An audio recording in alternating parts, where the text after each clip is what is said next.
R&B Money. We up. Tank. J Valentine. We are the authorities on all things R&B. Ladies and gentlemen, my name is Tank. I'm J Valentine. This is the R&B Money Podcast, the authority on all things. Yeah. All things R&B. Yeah. Real R&B. Yeah. Wing spreaders. Huh. Huh? Come on, fly. Whole line dedicated to the name of the group. Yeah. You know? Yeah. Whole clothing line. You know? I'm talking about some steppers. Heavy steppers. I like to call them my nesty. They say birds of a feather. What they do? Flock together.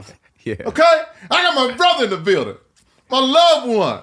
We have created magic together. Yes, we And have. we get to talk about it all right here on the R&B Money Podcast. Get up for Lil Steve, y'all. Yes. Troop. Yes, that's Yeah. Troop. Of the legendary group. Legendary group. Yeah. West Coasting. Huh. Pasadena. Come on, in the house. I'm reminded of a story you told me. I want to get on two things first before we pause that. The first story you told me. You came in, I forget where you were. You were like backstage somewhere or something. And your songs was doing good, right? You know, you was popping. And you had your shades on. You know, your I'm doing this shit shades on. Yeah. And a guy by the name of Gerald Levert walked up to you and said, not yet. Not yet. No, he did. Turn your lights down? Listen, Turn your lights turn down. your light. Yeah, like Relax. You know, I feel you, bro. But one more record at least, bro. Just pace it. Yeah. Not this moment. And I respected it, but my feet were off the ground. Completely. David Blaine. Yeah. Man. Where was this? We had a show together, Rude Boys, Men at Large, Gerald Levert, Image Awards. Wow. And we were doing The Temptations. All Tribute. legendary groups. Yeah. And this was the third, oh my God, this was the third album. I had went through my college days with Chuckii and Babyface and everybody, the first two. Yeah. The third album, I went in and put my work in through the litigation and all that. I was in the studio 100% of the time. Mm-hmm. And I thought I was ready. You know, I thought I had not reached where I wanted to be, of course, but I thought I was in a place where I was solid as a creator, you know. And we were getting ready to do The Temptation. And mind you, we had been on the road killing it. Hammer, Keith, I mean, all the rappers, we killing it. You know, we're New Edition in our bubble. Yeah. Completely. And so we getting ready to do this Temptation thing. So, man, what? I am David Ruffin tonight. I am that guy. Right. And, you know, I love Gerald so much because that's not the only time that Gerald, you know, Gerald was like a big brother to me, but I love him and I appreciate that moment so much because we don't know when God in the flesh is talking to you, dealing with you. Yeah. He gonna speak to you. Come on. Through something. Through somebody. Yeah. Come on. Yeah. And it's up to you to know his face when you see Know it. his voice. Know it. For sure. You know? Yeah. And because I like to learn and like to grow, and I was such a big Gerald fan, period, when he said that, I was able to say, okay, Steve, I feel what he's saying. Because I'm Mike. I'm Mike. And that's not that anybody yet. else, anybody else said it, you probably would not have received it that way. Like, who are you talking to? Yes, bro, I'm number one. Are you talking to me? I'm number You talking to me?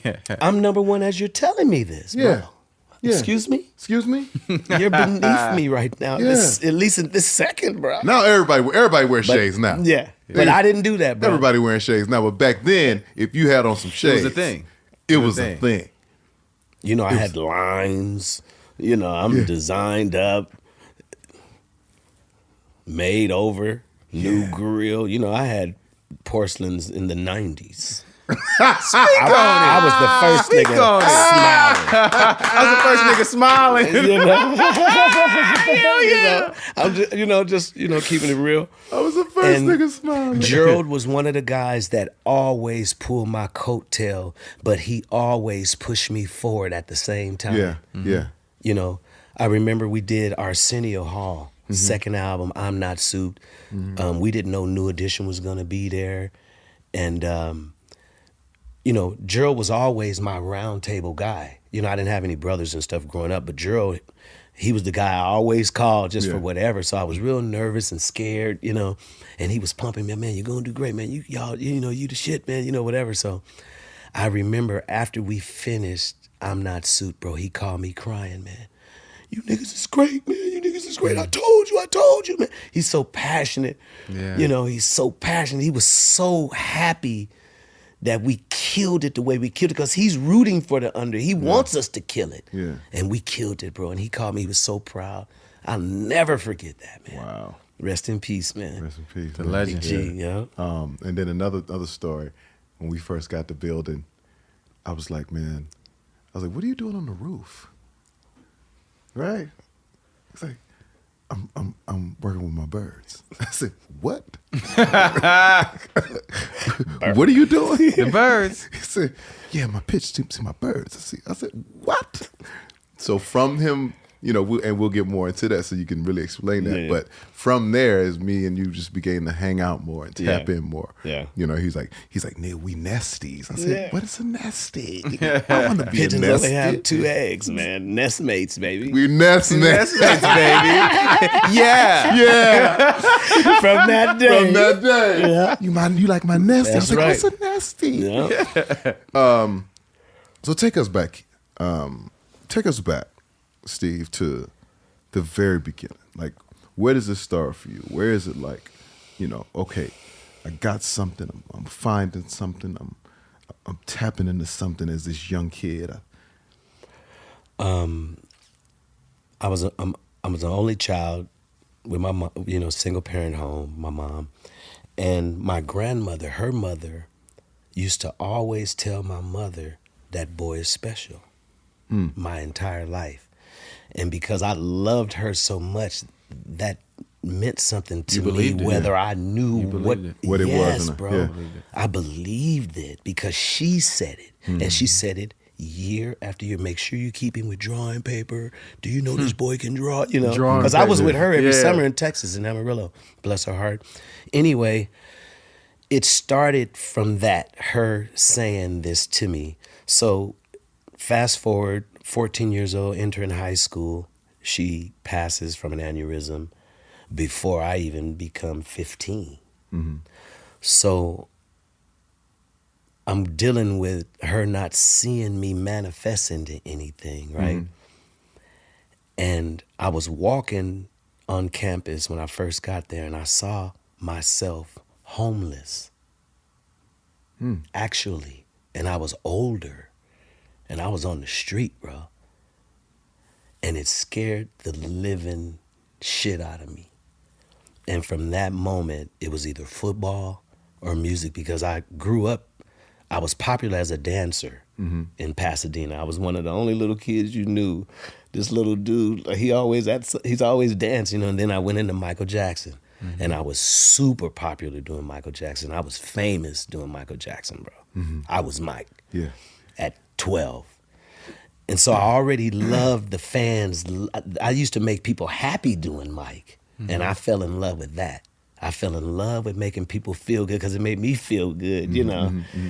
And that was all connected with that, seeing myself homeless and wanting to be something for my grandmom and my mom. All that was the moment where it was like, okay, it's on.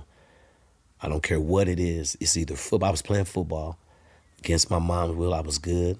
I got over my fear of defensive back. I got over my fear of hitting. It was over. Once I knew I was hitting you, monster. So anyway, it was either that or singing. And I started giving demo tapes around in the studios in Pasadena. I would record. Where were you recording on? cassette recorder, those gray cassette recorders, Yeah, bro. yeah. You have to press real hard to get it to record, play and record at the same time with the little black mic. Yeah. Are And you I doing was the tracks too? no, I was singing Jermaine Jackson, "Do what you do when you did what you did." You know, Come all on, man. the- Tell them how Jermaine had a hit too. Because, you know what I mean? You know what I mean? You sleep on Jermaine, Come man. on, they be sleeping on Jermaine. Jermaine had a Yeah. record. Come on, Jermaine had a man. record, bro. He did. Put some respect on Jermaine's name, man. That song was a smack. Come on, man. So, I was passing my demo around, and then a guy from school that I knew that played sports and stuff said, "Hey, man, you got to watch us this weekend. We on this show called Putting on the Hits." Putting on the hits. And it was a lip sync show. Yeah. Yeah. You know? So, and I was like, "You want Putting on the Hits? You play basketball." So I watched it. I went home, and they was getting down, cool it now. I mean, busting. Yeah. So I was telling my mom, I was like, "Oh, I'll go to school with these dudes, you know." So anyway, they won. We fast forward. We got these big talent shows back then. It was always huge city talent shows. So we were getting prepared for one of those. The lady who was running the talent show wanted me to get them. At the same time, someone had contacted Putting on the Hits to find out if that group could sing, but they wasn't a singing group. So he was looking for me while I was looking for him. And when we run into each other, I'm like, "Rodney, I need you for this talent show." He was like, "Talent show?" He was like, "Yo, a producer called the show and want to know if we can sing, bro. I need you in my group, bro. I need you in my group, bro. You got to talk to my mom. I need you in my group." Because how old are you guys at this 14. time? Everybody 14, 15 years old. We're kids. Freshmen. Yeah. We're freshmen, bro. And of course, I just made this decision. That's how the Yeah. universe works, Yeah. bro. Yeah. I had just made the decision. Yeah. Right. Win at all costs. Yeah. Here comes Rodney. I need you in the group. So, of course, fast forward, John was in one of my Thriller groups when I was doing Mike. So he came along. He found I was in the group. He bullied himself. V-line. Y'all not doing this Steve without me. is in the Y'all group. not doing this I without need me. him. Yeah. My guy, John. Come on, that's my guy. So, Alan came shortly thereafter, and, we rehearsed every day, bro. So start off with 4. Well, it was 4 because one of the original members was sticking around. Our buddy Shane, he was still believing a little, but that ran out for him, you know. And I had already met Alan singing in a park or something, so I remember this guy. I can sing. I know Rodney and them are looking at me like I'm this guy, but I need a singer in the group. Yeah. You know what I'm saying? So when Shane made space for Alan, boom, and that was 5 of a kind. Wait, what you said? Well, Reggie and Rodney. Oh, Reggie and Rodney were already there. Yes, Okay. Reggie and Okay, Rodney that's what went I on was, with I was 3 wondering of when my Reggie. bad, Okay, so my Reggie bad. already was there. Okay. Reggie and Rodney were the originals, and they were the originals that went on putting on the hits. And Reggie stayed. Him and Rodney were the 2 originals that remained from that putting on the hits group. And from there, man, we rehearsed every day, day in, day out. And now that I'm older and I've learned some stuff about what life is about, I look back now like in hard times or when I feel like it's a struggle going on, and I remember rehearsing and not being on the sidewalk, bro. There would come a time in rehearsal that I was on stage in front of thousands of people.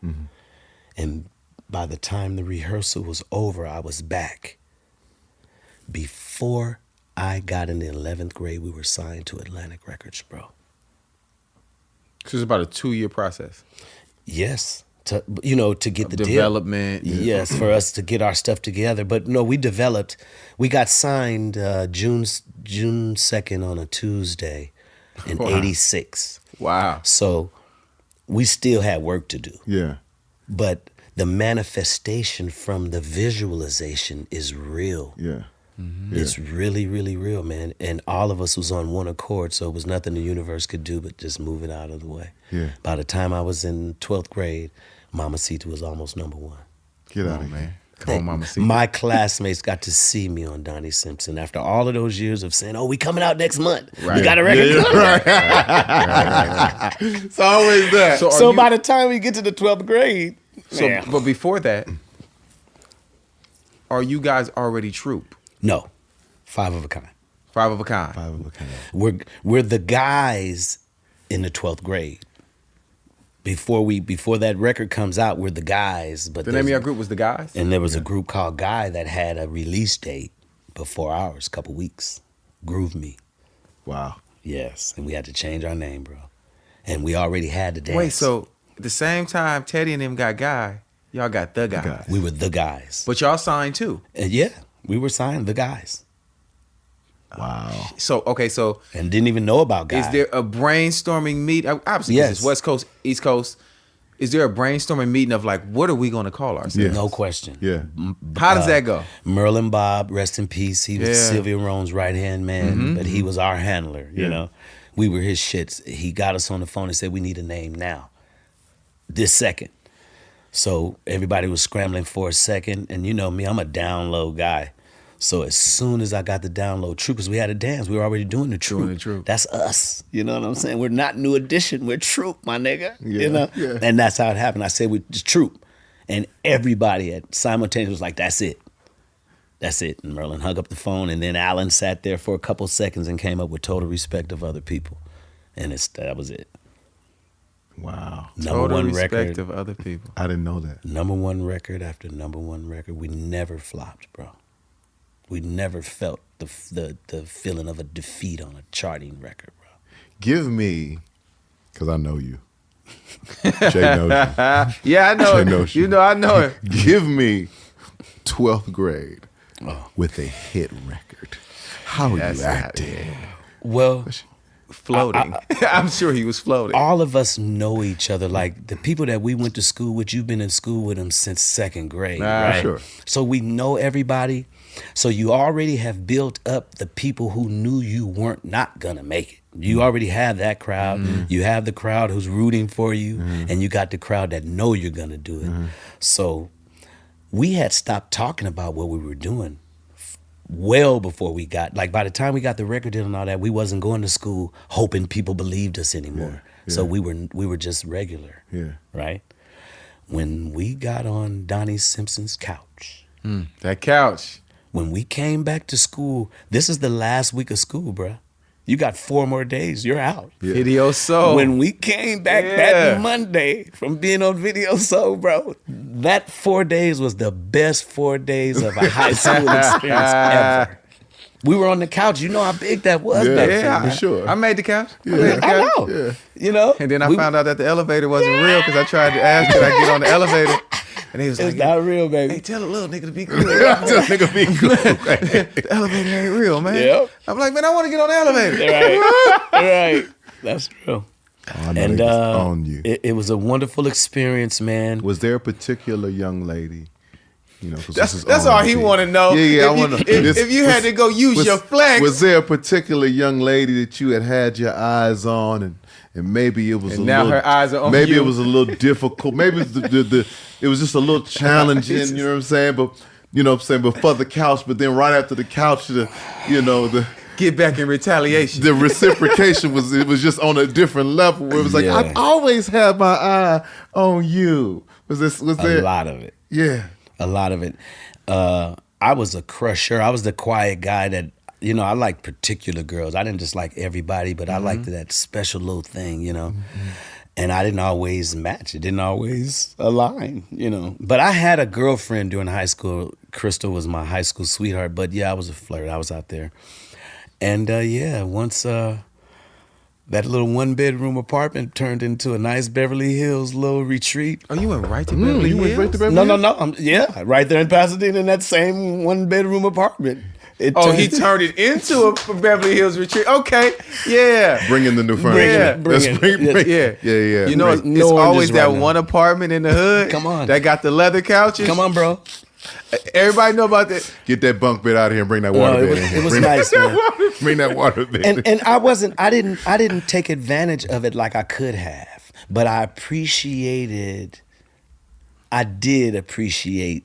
Yeah, okay. I feel like the people who took advantage of it, like they quote unquote should have, they didn't survive. They didn't survive. They didn't survive. And I didn't do that, bro. I didn't have that attitude. You gotta pace yourself. Yes, I did. You have to pace yourself. I did, man. I did. I mean, the entire time, man, when we got on the road, man, I used to room with Reggie, and Reggie was a professional already. This definitely wasn't his first time around touring or none of that, bro. When we got out on the road, he was already Mac savvy. He already knew. Yeah. He knew. Yeah. And I'm looking like, Reggie, how you know how to do that? Yeah. How are you so around? How do you know how to?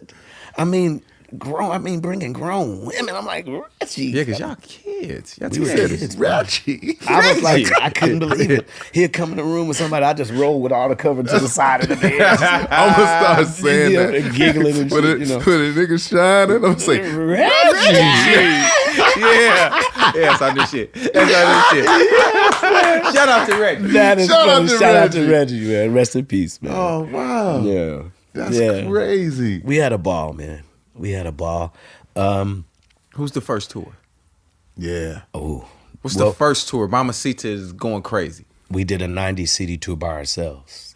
Wait, Yeah, say that one more 90. time. Say it one more time. One more time. We did a 90 city tour by How ourselves. many days does it take y'all to do 90 cities? People were crying and everything before it was over with. And airports crying, broke down. Everybody went through hell. I want to go home. Oh. 90? And we laughed at everybody we laughed at everybody who went through it, and everybody went through it. We did a 90 city tour by ourselves, every skating rink across the country, every boys club, girls club, Schools, everything. every Yeah. school, Yeah. everything that you could think of, Troop was there. And that's why we're able to exist today, because we were the people, we were eating at people's houses. Wow. We were those guys. That's Make old y'all school, some- though. That's Yeah. what you That's see in old the school. old school Yeah. in Ray. That You we couldn't did get that. a hotel. We did that. Yeah. We did that. That was we lived that, and people love us for 30 years because they remember when they were 4, and we were at their house, and the neighbors, the whole block was lit because Troop was there. No shooting, no fighting, nothing. Love. 100 people on the neighborhood. Troop really over here. They really over here because we was hot. We was Yeah. on fire, bro. There was times we couldn't even get out of a park in Chicago, bro. I'm talking about locked in, people everywhere on the car. It was the most thrilling thing to me because I dreamed of it. Yeah. I'm like, can't even believe this is really happening. I'm pitching the shit out of Rodney, like, look. He bruising. No, we experienced it, man. With all the hell you could talk about, to be honest with you, the heaven experience of it was much better. Yeah. Give me Chuckii Booker, Whoa. who to me is a genius. god. He's a genius. It's a god. He's God in the flesh. That's all I can say. Oh my God. He's Prince that nobody would even recognize as Prince because Prince was such a god. Chuckii is that same cloth. He was cut from the same exact piece of material as Prince, bro. Yeah. Literally. No gas in. If it wasn't for Chuckii Booker and my exposures to guys like you and, Harvey and Damon, I wouldn't be who I am as a producer and be able to create good records. Chuckii was the guy, besides Joe Levert, on a personal tip. Chuckii saw that I wanted to be like him. Mm-hmm. Because remember, before we had records, you just want to be on the vinyl. That's it. You get in the studio and Chuckii said, no, do this. Joe said, no. One more time. Give me some feel. Yeah. You're experiencing somebody putting you on a record. Yeah. I fell in love with that. Right. Process. So, yes, the process. And Chuckii took me under his wing, man, and I was able to see godship creatively, bro. Mm-hmm. Literally, man. Somebody pick up a bass, Jay, and play the bass like it's the only instrument he knows how to play. Mm. Go to the drum set and play the drums like it's the only instrument. Pick up a guitar and play a lead solo like Van Halen, bro. Yeah. You can name any song. Aretha Franklin is like this. You can name any song and Chuckii will play it. He'll stop for 2 seconds he'll touch the keyboard, and he'll fluently play the song that you're talking about. Wow. He's a savant, bro. Yeah, for sure. To be honest. Yeah. He can do He's anything. normal, but he's a savant. He's not normal. Right. He's not normal. He's not normal. He's not normal. He can do anything. Anything. Like those kinds of guys, the Chuckii Bookers, the Devontaes. Yes. Like those guys musically. Teddy. Like, and as much as Teddy was the amazing producer, Mm-hmm. I think from a musician standpoint, Chuckii and Devontae were in a different space. Yeah, man. As musicians. Yes. Now, musical composition, Teddy gets in there and he's musicianship. He's Jesus in that space. Yeah. Right. For sure. He just was able to put things together. Yeah. And make it sound a way Right. that hasn't been duplicated. He knew how to do it. But those guys have not been replicated. No. Chuckii You was can like, try and sound like Yeah. Devontae. You can try and sound like Yeah. Chuckii Booker. No one has nailed it. No. You won't. You won't. But like I was telling you, you get them cocky church musicians in your band, and I love you guys.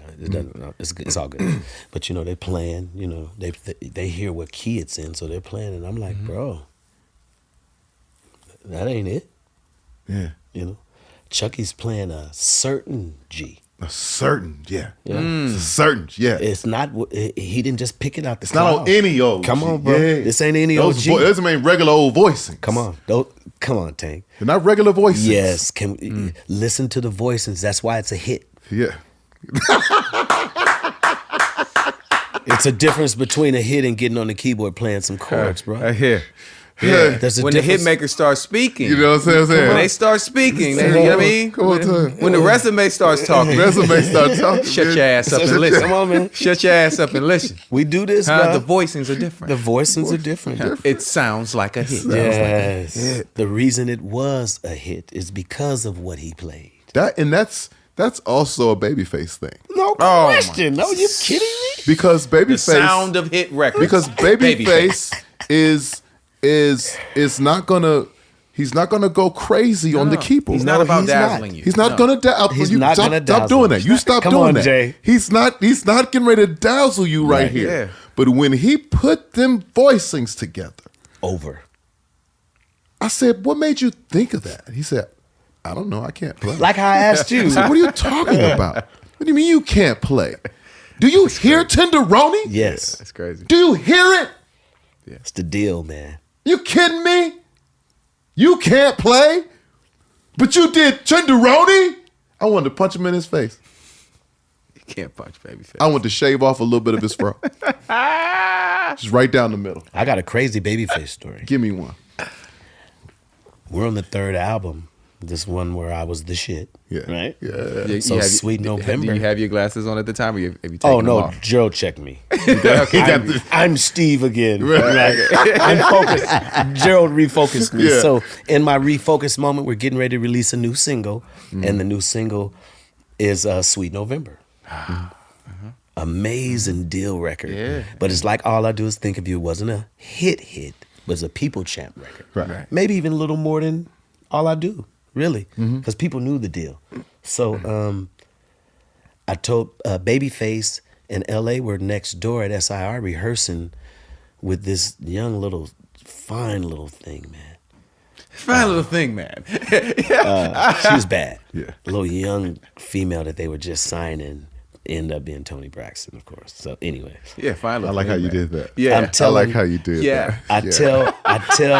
I tell Kenny, like, hey man, I'm getting ready to drop Sweet November. And I'm in the studio remixing it for the next 2 days. I'm getting ready to really flip it and try to turn it into something, make myself out of it. He said, okay, he said, do you mind if I come and watch you while you're working?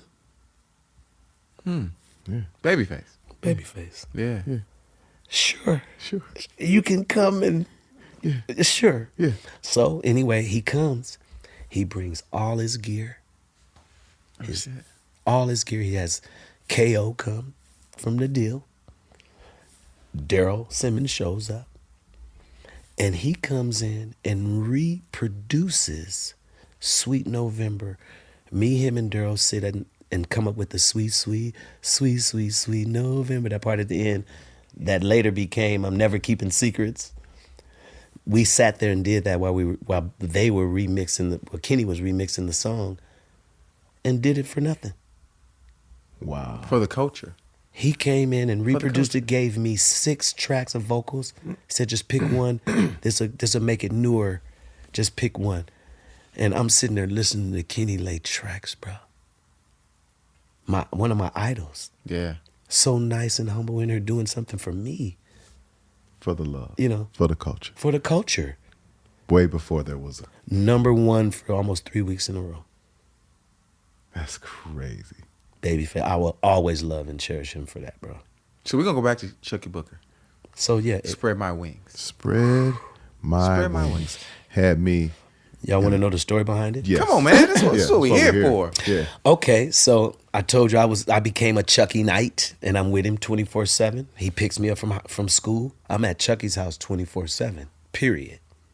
There's nothing else. And Spread My Wings on the first or second album? Second album, yeah. Okay. Mm-hmm. But I was with him since the first album. Okay. 24/7. He had produced on the first album too? Of course. Yeah. My Heart.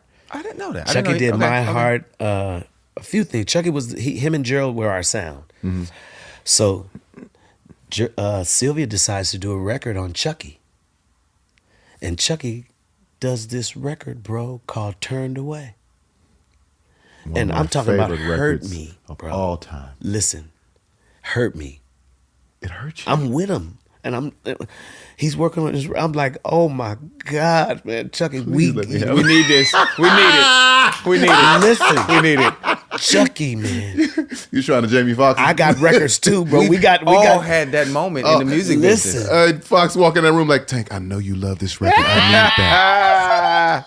I need that, Tank. It's me. It's me. That's what I was doing. It's me. I was doing it to Chuckii through the whole process. So anyway, of course, we don't get it. Mm-hmm. He comes out smash. But from the moment that he did that, I never stopped 1 minute. My group members don't even know what it took to get the record. I never stopped harassing Chuckii about a song like that. Ever. Mm. And finally, here he comes. Boom, boom, boom. Boom, boom, boom. Boom, boom, boom, boom. Spread My Wings. Out of here. I consider Spread My Wings to be one of the songs to me it's a perfect record. It's a good song. There's nothing in that song to me that I'm like, we have those things. Yeah. Records we write, records we hear, everything where you're like, well, maybe I could have. Yeah. Spread My Wings feels perfect to me. Just for me. Well-written song. Well written, well produced, well produced. It's just it's a copyright. It's copyright. Amazing. It's a copyright. The everything on that record. Come on, man. Like, that's the genius of Chuckii. Like, it's a musician's dream. Yeah. That record is. Right? But also vocally. Like, it's so many pockets of being extremely talented. Yes. But still translating to the normal, to the basic ear. Yeah. He did it perfect. But there are pockets of extreme I'm talented. Period. Yeah. In that song. Yeah. Did he write that record 100%? 100%. He's a monster. I beat him up, man. And when you guys talk to him, you guys should have him. You would love to. You're damn right we need him. He's going to tell you how mad and how irritated he was with me, and I didn't give a shit. Yeah. I need one of those. Period. I don't want to hear none of that other shit. No, bro. No. Turned away. That's all I want. I want some. What's my guy's name that writes all the hits? David Foster. Give me a tempo Foster like you had, baby. Yeah. And he came through. Number one smash. Man. Spread My Wings took us from just a regular up and coming R&B group where it was the East Coast West Coast thing where New York it was over. We were received everywhere. New York, Spread My Wings opened the door for us everywhere. Mm-hmm. It was a different thing with that song. And then All I Do drops right behind that. The radio made us do that. What do you mean? Radio jumped on All I Do while we were right in the Oh, midst they picked of up the record. Yes. And Spread My Wings was #1, and we didn't even burn at #1. You know how you burn that You get to out. hold it. Yeah. Yeah. You hold burn it. that. Yeah. We couldn't. All I do was just. Over. Tank. No. Come on, man. Listen. You kidding me? Over. That's Chuckii Over. Booker too? Over. Huh? Is that Chuckii Booker too? Yes. So I'm gonna tell y'all. It's Chuckii, man. Everybody knows. Jesus Everybody knows how I am about the Jacksons. Yeah. Me too. Everybody know Yeah. how you are, how I am. Yeah. You know, Particularly. we go to the streets when it's about the Jacksons. We don't play about that shit, right? But I've had to have this debate slash. I don't do a lot of arguing, but I do debate. Whoa. I don't really argue. I get out of there before it turns into an argument. I'm like, yeah, I'm over it. No, I'm over it. You know that. I'll be like, yeah, I'm over it. After you yell for about 10, 15 minutes. Yeah. So After you get it out. when it comes to that record, I stand firm on the Troop side. Wow. And a lot of people want to fight me over that because of who the Jacksons are and what the Jacksons. I said, listen. I would fight you just because of that. I get Yeah. it. I get it. But y'all took that record to a place that they didn't. It was more of a young record for them. Right. It became grown man business when Troop did the record. Big time.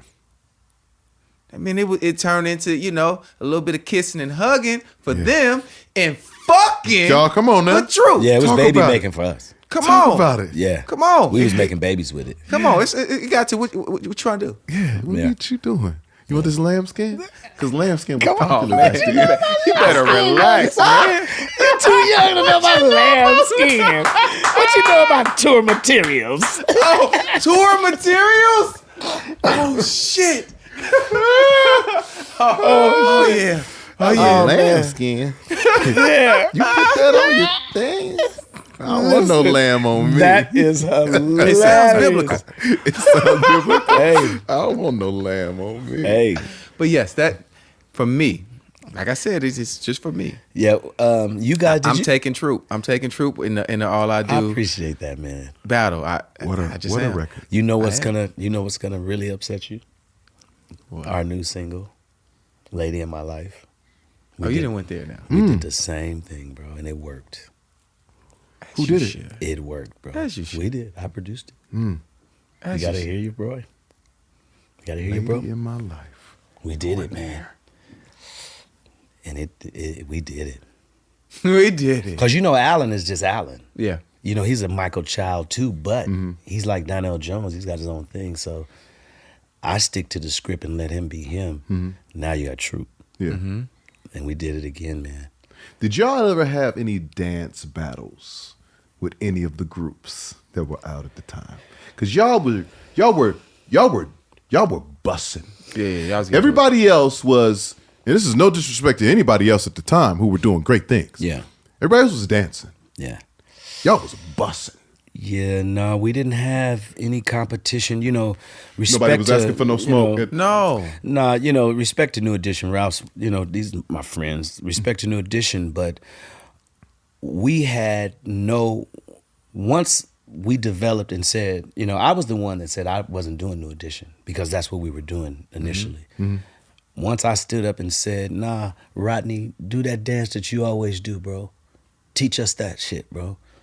I'm going to show y'all what Yeah. Once we turned into that, we had no more. New Edition was New Edition, but we're Troop, bro. Troop. Period. Yeah. And, I grew up dancing against people. I'm going to do something I know you're not going to do. Right. You're going to look at me and say, damn, why is he doing that? Right. Yeah. You get what I'm saying? So I brought that element to Troop. So, So y'all had a different edge. yes. And for us, as our group, the Neutrons, as we were Our watching group, it, oh, my, oh, you know what I mean? Like, as we were watching it as younger versions of all of you guys, we we looked at it a certain way. Like you guys had a different edge than New Edition. New Edition had a very polished. Very, sophisticated. Tight. That's exactly what it was. Very. Tight, sophisticated. I love that, yeah. And it was crazy because we used to go back and forth with our father about it. Mm-hmm. Because when we got our deal, Brooke Payne was our choreographer. Oh. But Ronnie, my brother, was always like he was the member in our group. Bobby Brown. He was the Bobby Brown of our group, and he was really connected to all the street stuff and the dances and we came from a different place too. So for us, when we were watching you guys and watching them, we're like, yo, we got to figure out a way to have both. Right. We wanted to. Right. Because we were like, okay, theirs is aggressive. Yeah. Like, yes, we want to be polished, and we would literally go and tell Brooke that Right. at the rehearsals. Right.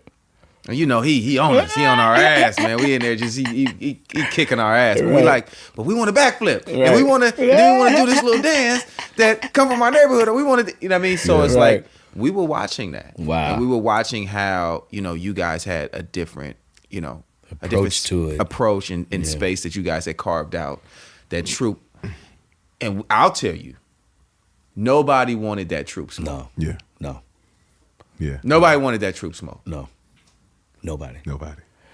Hammer, I have to give respect to Hammer, my big bro, because Hammer's like us. He's competitive.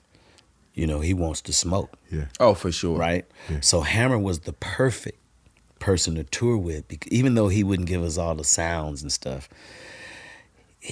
He knew he knew Troop wanted to smoke. We used to, when they were coming into the arena and we were getting ready to go on stage, me and Rodney would have our hands taped up, dressed up in about to go on stage with our hands taped up, sparring each other backstage while they're walking in, right?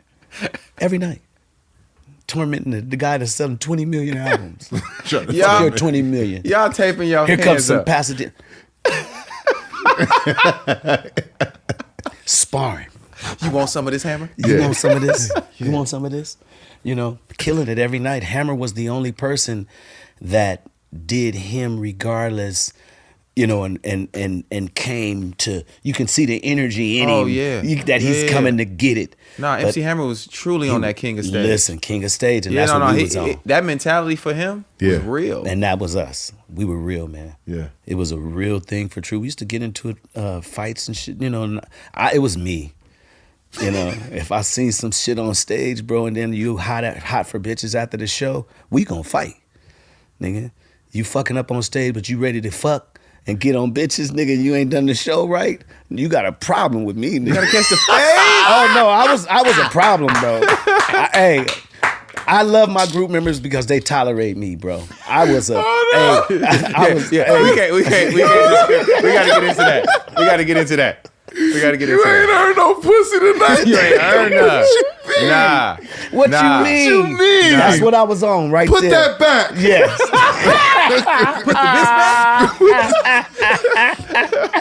Put that back. Put that back. You ain't earned that. Don't Yeah. touch nothing. Yes, man. That was me. that. Yeah, man. I was sick, man. I was sick, bro.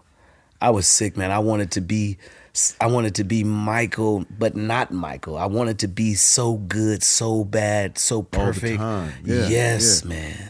But you have to be obsessed I was with but I was perfection. Oh man, I was But you have to be. Because we're already in a thing that is not normal. right.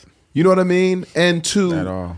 to maintain it at a certain level. I mean, if you just want to be cool, if you want to be cool, you can skip through it. Yeah, a lot of us can be cool. Right. be cool. A lot of us can be cool. But if you want to be great, yes. Yeah. it takes a level of insanity and obsession Man. that Yeah. everybody, most people, are not going to understand. Yeah.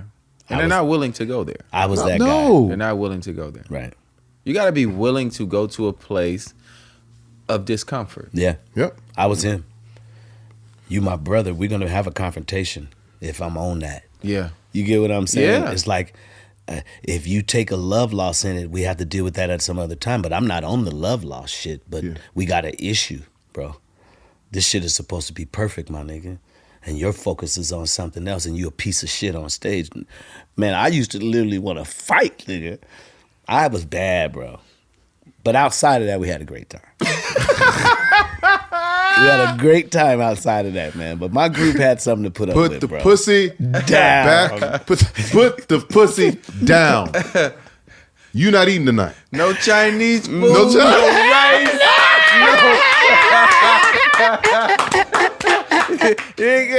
Right. Vivian cannot go outside. Right. Exactly. But yeah, nobody wanted to smoke, Tank. Nobody wanted to smoke. We performed with everybody. We would perform with Guy. We toured with Guy and Tony around this country, man. And Teddy, of course, they sold more than us faster. They were hot. They were just hot. You know, Guy. I mean, they was just hot. And I remember them at almost 2 million records. And, you know, Teddy's guy come get me. I go to the dressing room. Teddy like, man, y'all want to close? I was like, nah, man, y'all on fire this week. You know, we was some chart heads, you know, like, man, y'all killing it, you know. He's like, nah, man, you guys should go ahead and close. So we did that all the time because we gave up that kind of smoke. Yeah. But there's a humility in that too, though. No question. That a lot of artists nowadays don't have. Yeah, they don't. Yeah. You know what I mean? Like it's very interesting, like that an artist will just want to close off of having a hot record instead of being like, you know what, we need to. It's let gonna be True tough close, going on after this particular artist. Right. We've dealt with that too, of course. Yeah. We let them eat it. But it's just, but there should be a certain level of humility that goes along with that, in my opinion. But it's not a lot. Yeah, it's just like, hey man, no. Hey. You got it tonight, bro. Y'all killing You've been practicing a little harder. Yeah. Yeah, you. Go ahead. When they said your name during the call out, Yeah. they screamed. They went crazy. It's like Sam Cooke saying, hey, I'm Sam Cooke, but James, you go ahead. You got it tonight, man. You go ahead and knock him dead tonight. I'm going on right before you, baby. You got that. Because there's also something to people walking out. Come on, You don't man. want that. You don't want that. That walkout is crazy. I've watched it And when happen the show is over, it's to over. plenty of artists who consider themselves closers. It's like, Everybody don't have it. you got to relax. Yes, man. Everybody don't have it. Troop was fortunate, man. And, you know, we never, and this is not out of any lack of appreciation of my journey, but we never did get to experience what a lot of successful groups experience, like a New Edition or Jodeci or Boys to Men. We were right on the cusp, you know? Mm-hmm. Why do you think that was? Energy, Within the group? of course. Okay. And, you know, universal laws, like attracts like, you know. When you get off course with that, you're still attracting, you know. When you lose the appreciation and the abundance that's bestowed upon you, being here, when you lose focus of that and you allow, they didn't teach us about the ego, right? They told us that the ego was self-centered. And if you don't self-center with Jay, who's going to self-center with you? You know, you got to be self-centered in order to be in alignment with yourself, right? So anyway, they miseducated us about the ego. They didn't tell you that the ego comes with your flesh when you borrow it to get some expansion in this body, that you got a part of yourself that hates your guts, that's going to remind you of every ill thing that has ever been perceived by you at any time, because your ego comes with you. Even if you're a baby, the ego's there, right? So going through being beat up by an ego that you don't even know this, there's like being in a ring with somebody that got gloves on and they pounding on you and you don't even know you're in a boxing match, bro. You know, living that kind of life where the ego's gas tank is full, the higher self, the soul side, that creative side that was rehearsing and visualizing, once you get hit records and you make money and now it's turned into work, now now you have family, and now you Big Steve from Troop, now you married.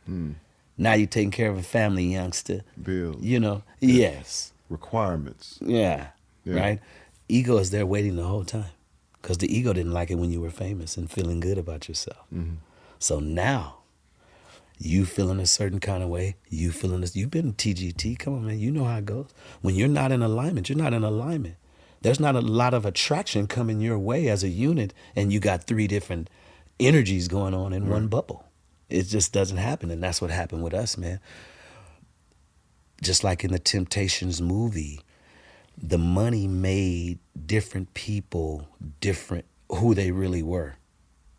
In our magnified experience. it. Oh my God. You know, like I told you, me, I'm not ashamed. I was a perfection idiot. You know, I knew I was over the edge in that way, but it was for I wasn't walking around talking about Steve Russell. You know, I wasn't saying Steve and Troop. You know, it never turned into that. My focus was always for the body of the entity. But when you're growing and you're getting to know yourself, we were kids, man. When you're growing and you're getting to know yourself and you're learning all of these different things, and ego is there telling you what you're not, what you should have been, keeping you lacking something. Mm-hmm. It can destroy everything, bro. Yeah. You know, and that's what happened with us. We were not able to maintain enough frequency to keep attracting what we ultimately wanted. Yeah. Was success and wealth. You know, the egotistical nigga shit makes you make bad decisions. And when I say nigga shit, I don't mean black people shit. I mean ignorant shit. Ignorant. Yeah. Not knowing shit. Mm-hmm. When you get into living in a not knowing thing, in ego, you can't vibrate in anything, bro. Now life starts. Now you forget that you're God, that you can vibrate in anything. You got bills to pay. You don't even know you're a creator no more. You If become a depression slave sets to it. You become a slave to it. You know, so now you're depressed. Was there a spokesman for the group? Like that within the group that To everybody was like, you know, the level head and the person that was having the conversations with, you know, multiple members to keep everything together or try to. Rodney was that guy, but Rodney lost his power when me and Alan became the two guys to make the decisions, and then we were at each other's throat. When the Cain and Abel, lead singers. when the Cain and Abel started, which I tried to prevent the entire time, because Alan was different when I found him. When he lived with me, he was different, and I'm not. You know, we all are different, but I'm just saying, the energy that we had, Alan wasn't that. Alan was much more mature. He wasn't physical on me and you wrestling and playing. He was not into none of that type of, you know, we was wild, bro. So anyway, that manifested eventually with money, and, you know, you got your crew. Everybody in the group ended up having 6 niggas that they hung with. You know, Did y'all have individual buses on tour or no? Did y'all No, ever we get didn't get there? to that. You had to get okay. All right. We wanted it. He said we wanted it. We wanted it. Right. Yeah. Because, I mean, you know, it's tough, man. But, you know, when you lose focus, when you lose energy, when you lose the energy that connects you to manifestation, you have a journey. Now you have to go through these things that you're creating. They didn't tell us that we were creating the picture. They taught us that life happens to us. Mm-hmm. But you're creating it. Yeah. You're up there on stage looking good because you create that. Mm-hmm. You believe in Tank. Mm-hmm.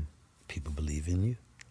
Like attracts like. Yeah. You know, if you believe you ain't shit and the world is against you, God is going to agree with you. He's not going to disagree with you because he's already imparted himself in you and you don't know it. Mm-hmm. I'm not going to play games with you. Yeah. I'm God. You ain't shit. Okay. I'm not going to prove myself to you. You think you broke? You believe in lack? Because you don't see money in your pocket. You think that's me? That's the truth that you see? An empty piece of fabric?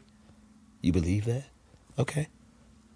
Broke, you have it. Have at it. Have at it. The grace of God is measured by the grace of you on your motherfucking self. God is going to agree with you as you agree with you. As you love you and believe in you, he's going to cheer you on. Come on, you got it. Yeah. As you see shit that's not there, but you feel good about it anyway. Yeah. Now he really cheering. Now he's got the pump. Come on, Tank.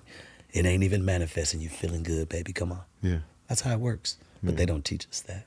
Right. So in my experience, I had to learn that the tough way, you know. I had to relearn that I'm a piece of God, having a physical experience able to create things from thought into physical manifestation. We did it. We did it together. Yeah, we're gonna get there. Oh, we're gonna get there. No, because we have to give the journey. Yeah, Yes. We got to give the journey, and your journey is amazing, bro. Mm-hmm. Like we all know that, and we've all been a part of that journey with you. I mean, you know, I remember you told me during our Underdog days, which we'll get to.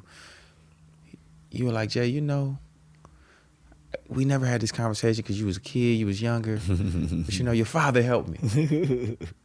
And I remember us having that conversation, and I never knew about it. You know what I mean? I never knew that, you know, he had helped you in a situation in this business, and was able to, you know, assist in some, you know, good dude, some things that you needed to, you know, have taken care of. And he loved me. And he absolutely loved you. You know what I'm saying? He absolutely loved you, man. He fucked with Steve, boy. 100%. 100%, man. And we've all, you know, had, you know, a piece of each other's journey. Yes. That brings us here today. Yes. So when Troop disbands, what is that like for you at that moment when you're like, okay, I got to figure something. because how old are you at this point? You still what? I'm young, late 20s, bro. Mm-hmm. Well, you got to figure out your new life. It was scary because I grew up an only child, and like I tell you, you don't know about the ego, so you don't know that there's this thing recording everything. So for me, being an only child and having those brothers, good or bad, indifferent, whatever, I had them, you know. And then you have the higher self saying, Steve, you're first, put yourself first, dear one, you know. Put yourself first, you know. So my battle was that the entire time of, you know, and my mom, she really helped me. She was the one that said, look, son, you got all these songs. You need to focus on you. Let get your songs to other people. There are people not having problems in their group that need your records. Wow. I never when Mom's told you need to start placing them records. Listen, when I tell you I was blind, I told you he go blind you. Yeah. I'm nothing now. We messed up our record deal. You know, it's shit now. And, you know, you believe that. If you believe it, you're going to experience it. And I was in it. And my mom said, son, you got all these records, man. I never sold any of my equipment. Never. I always knew if I had something to offer, I was okay. Right? So at my lowest low, my mom said, you need to leave Troop alone. You need to allow Troop to breathe without you. You need to give Troop a break and give yourself an opportunity to see what life has for you as Steve Russell, because you are Steve, you know. Mm-hmm. And Randy Jackson used to work at MCA from American Idol. American Idol, yes. Mm-hmm. Yeah. I write a song called I Wonder Why. I wonder why, I wonder why, I wonder why, oh why. Some Jodeci sounding song, but it wasn't that. But anyway, he gave me $25,000 to do that song on a group he had called Jersey Avenue. I remember Jersey Avenue. I produced a record for them, bro, called I Wonder Why. And that turned everything around. And I had already, prior to that, ran into a guy named Vasal Benford, and I was producing. Yeah. I was producing for Vasal Benford, and I met this guy, this engineer we hired named Harvey Mason, a young guy. His dad was this famous drummer, and me and this guy Harvey, Vasal was always gone. You know, he got somebody doing music for him and shit. You know, he come in and polish. That's it. Yeah. Vasal's gone. So me and this kid Harvey Mason, man, we become like two peas in the pods on the writing. You know, at first he's just engineering and tripping off of my vocal arrangements and shit. Like, man, why are you doing that, man? You know, That's Harvey's question. Yes. He wants to know why. He wants to know your why. The science. Yes, he wants the science. Yeah. So I was like a science project for him, because as he's engineering, he's listening to how I'm doing my vocal range. I'm all laid back because I'm picking up from Alan and everybody I'm around. I'm a part of Gerald. I got everybody in my late 20s. I was ready, you know, creatively. So, you know, he's figuring out what I'm doing, and before you know it, we're writing songs together. Yeah. I mean, bad records, bro. Just me and him. Vasal lock us in the studio. He wouldn't give us the key. Me and Harvey have to stay. The only way we could stay warm after we get tired is to sleep under the SSL because of the heat that's under the SSL. What? And me and Harvey in the studio sleep all night until Vasal come in the morning. And this is after you've had this after massive Troop record. This is the new journey of Steve becoming a songwriter. Look in this camera, Steve. Talk to him. Come on. And tell him how this shit really go, Yeah. man. And if you really love this thing that we're in, what you got to go through sometimes, and what you're willing to go through. You got to be willing to go through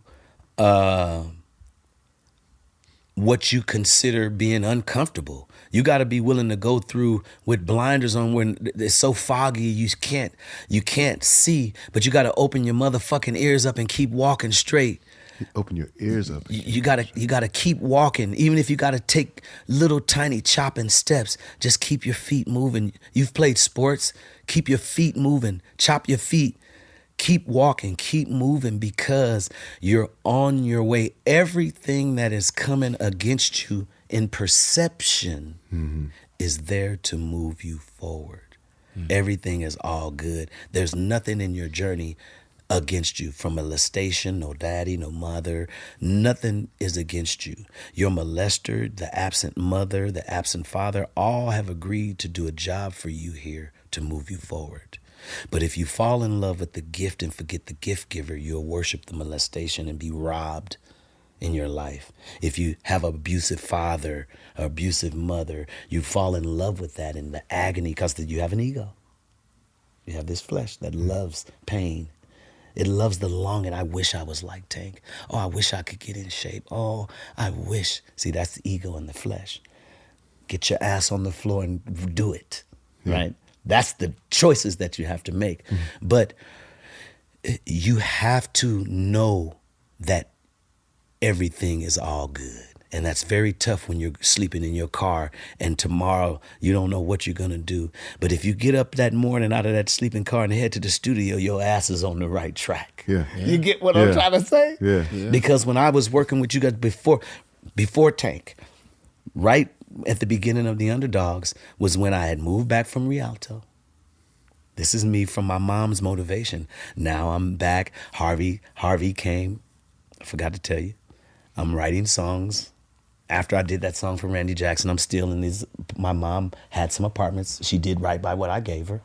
She has these apartments. Oh, so she has some stuff set up. Come on, man. Yeah. In the hood in Rialto, in the hood. She had an apartment. Y'all come and get this. I lost the house. Y'all come and stay in this apartment and get your shit right. Mom's on my team. Wow. Yeah. Come get this apartment. We'll spray this motherfucker down. You know? We spread it down. Yeah. Y'all Damn come right. get up in here. It ain't gonna be that long. This was Mom, bro. And you know, and the now it was over. It felt like this was, I'm in Rialto, man. How the fuck did I get in Rialto? Right.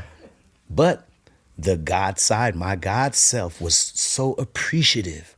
I was so appreciative of that apartment, man. My first wife, no. Nigga, you done fell off, my nigga. Oh. This ain't her saying, but this is the reality. That's the feeling. Yeah, nigga. I'm finna move to Compton. I'm finna move back with my mom. I'm out of here. Right? I'm focused on having something to offer. I just proved to myself from that placement that I'm okay. I still got some breath in me. So I'm focused. I'm writing. Steve, it's Harvey, it's Mace. What up, man? You still with Rodney? No, I'm out of that, but I met this guy. We're going to create this writing team. Damon went and picked his guy, so I'm picking my guy. I know you like writing by yourself, but I think this would be great for your career. I think this would be good for us, bro. Just come and check us out and see if you want to vibe with us, right? Underdogs. J Valentine's the main writer. Already got a smash. I like them girls. I'm coming in, the wheels burning. I'm saying, okay, that's my guy right there. Right. They don't even realize we know each other. Right. Yeah, they have no idea. When he a baby. When he said he got Jay, I said, okay, Jay, he's grown and writing? He's grown and writing. No, we love them.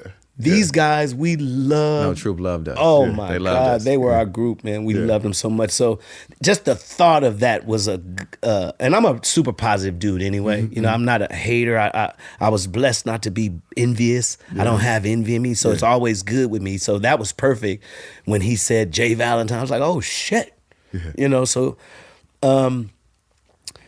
that was the universe obliging my willingness to still have, not belief is whack, faith enough to still persevere creatively when there's nothing to be creative for, so it seems, egotistically. Yeah.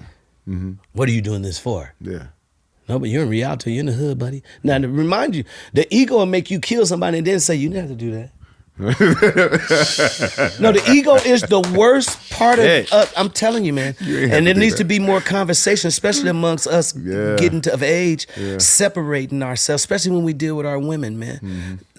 Introducing them to that part of themselves that they believe is them. When you feeling off. That ain't you, baby. You know? And once we stop claiming the ego's thoughts and the ego's feelings, your journey is a little easier because you know how you want to feel in every moment. When you're off, you know it's the ego. When you have a part of yourself trying to explain something to you, trying to convince you of some shit, it's the ego. Higher self is going to say, hey, go left. And give you the opportunity to respect that Jesus and self relationship or not. Yeah. The higher self ain't going to explain shit to you because it got another life we can do anyway. Doesn't matter. Even if you don't get it this time, it doesn't matter, right? The ego is going to be trying to convince you, no, Jay, man, we could get this, man. And you know how, like, say, hey, Tank, man, just come do the show, bro. And I know this ain't your fee, but, man, you know, there's a lot of people going to be there. We're going to have some promoters there. It's going to be this guy is supposed to be there. And your ego is saying, now, you've already made a standard. From the higher self and loving self, I'm not going lower than this. Right? The ego, oh man, the people gonna be there, man. You know, man, you might get another opportunity out of this one. You know, pulling you to challenge yourself.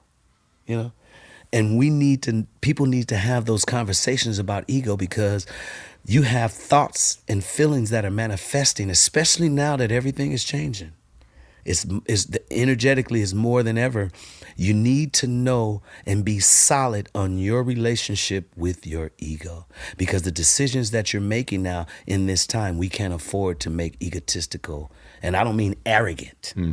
I'm saying egotistical perceived decisions that trick yourself and witchcraft yourself to stay in that box of not knowing anything. You know, the ego is always unsafe and insecure and it always wants you to feel that way.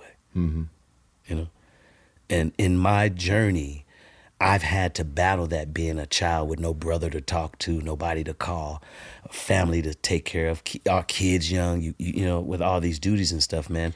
I've made it through living through depression for 20 years, 23 years, 24 years. When I met you, I was totally depressed. Totally. And I got to apologize to you about that birthday party. You remember, I ain't gonna say no names.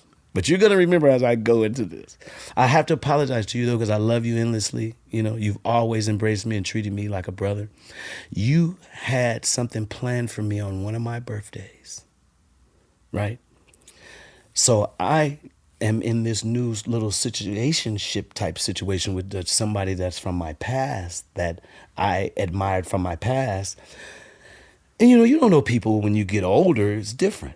So this person is convincing me that ain't no Tank them ain't thinking about your birthday, and it's you know it's 11 o'clock there, and you've already told me, hey bro, we're gonna, you know, and we're sitting up eating at that thing place up there in Hollywood Hills, right there by the Scientology church up at the top up there, that little lobster place up there.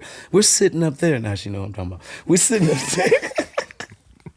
We're sitting up there, and she's convincing me that, you know, there ain't no big thing tripping on your birthday. Like, now you should just chill, you know. And my higher self told me to have this girl drop me the fuck off to my folks. That's my intent.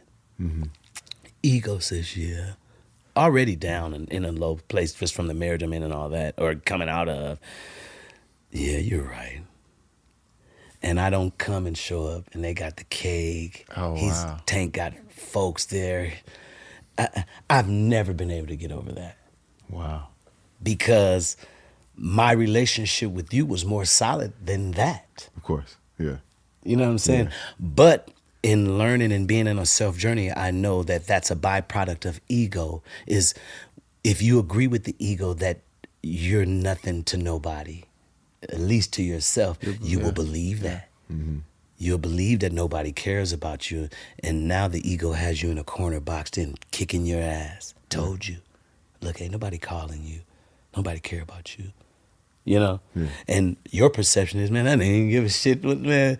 But you so happy-go-lucky, you probably didn't care after a week or something, but it bothered me. And I'm happy that I'm able to tell you that, because it wasn't a Steve being inconsiderate of you. Mm-hmm.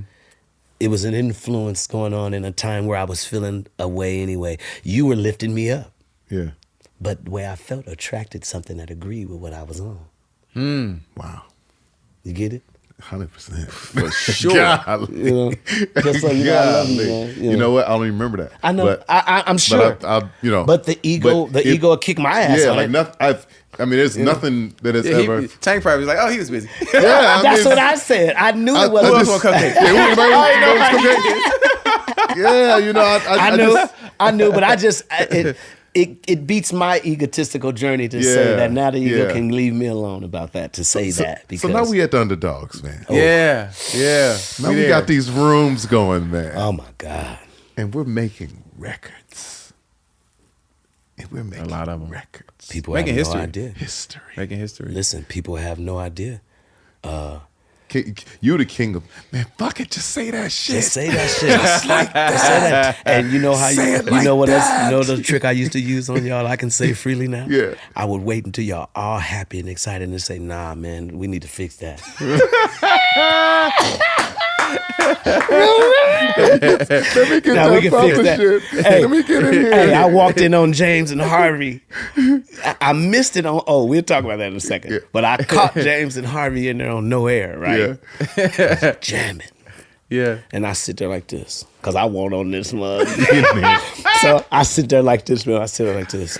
And, you know, James, you know, he's doing the whole No Air. He's doing it. And I'm like, And Harvey, you know, this is my twin flame on the right and shit. Right, Harvey's looking at me because I know what the fuck I'm doing. So he's looking to me to agree with him that he got to smash without me. Right. So I stay there like this. And I say, "Nah, man." I said, "It's cool, bro, but y'all missing something." And Harvey face changed. You know Harvey. Yeah. When something disagree when he changed. I said, "Yeah, man, y'all missing some sunshine. Y'all need some sunshine." And so I started getting ready to walk out. He said, "Nah, we're going to booth." Yeah, come on. Because you know I got it in my pocket. Yeah. You know I got sunshine in my pocket. Yeah. Well, show me your sunshine then.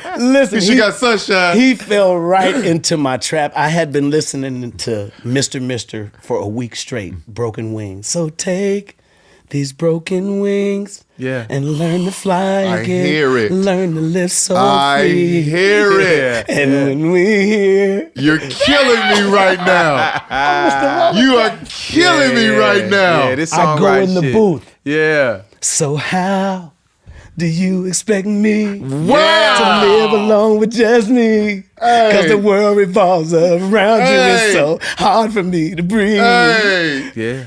Harvey jumps up in there and starts screaming like, that's Lil Steve. That's Lil Steve right there. Yeah. What he say about sunshine? Hey, what he say about sunshine? Tell your mama I ain't coming home. It was like that, man. You know, I had so much fun writing with you guys. And, you know, a lot of young writers always ask me about our process. And the first thing I tell them is, out of all the people up there, I'm the least musician of everybody, period. But I'm just as creative as everybody, right? So I was explaining how Tank would be in his room, killing it. Tony in his room, killing it. Eric, you know how I go. Everybody's in their room, killing it. And we would go to each person's room for the first song, for whatever artist. See who got it. Who got it? Who got it? If Tank got it, that's where we're going. And I sit in rooms since the Underdogs with arrogant writers, and now I'm not talking about ego. I'm talking about actually people whose egos out of pocket. Arrogant writers who don't know how to write with other people, right? And then they'll turn to me and say, how did we get so many hits? I said, hey, man, Tank is Tank, right? When Tank come in that room and the 5 of us open up them fucking laptops, don't nobody give a shit about Tank. Yeah.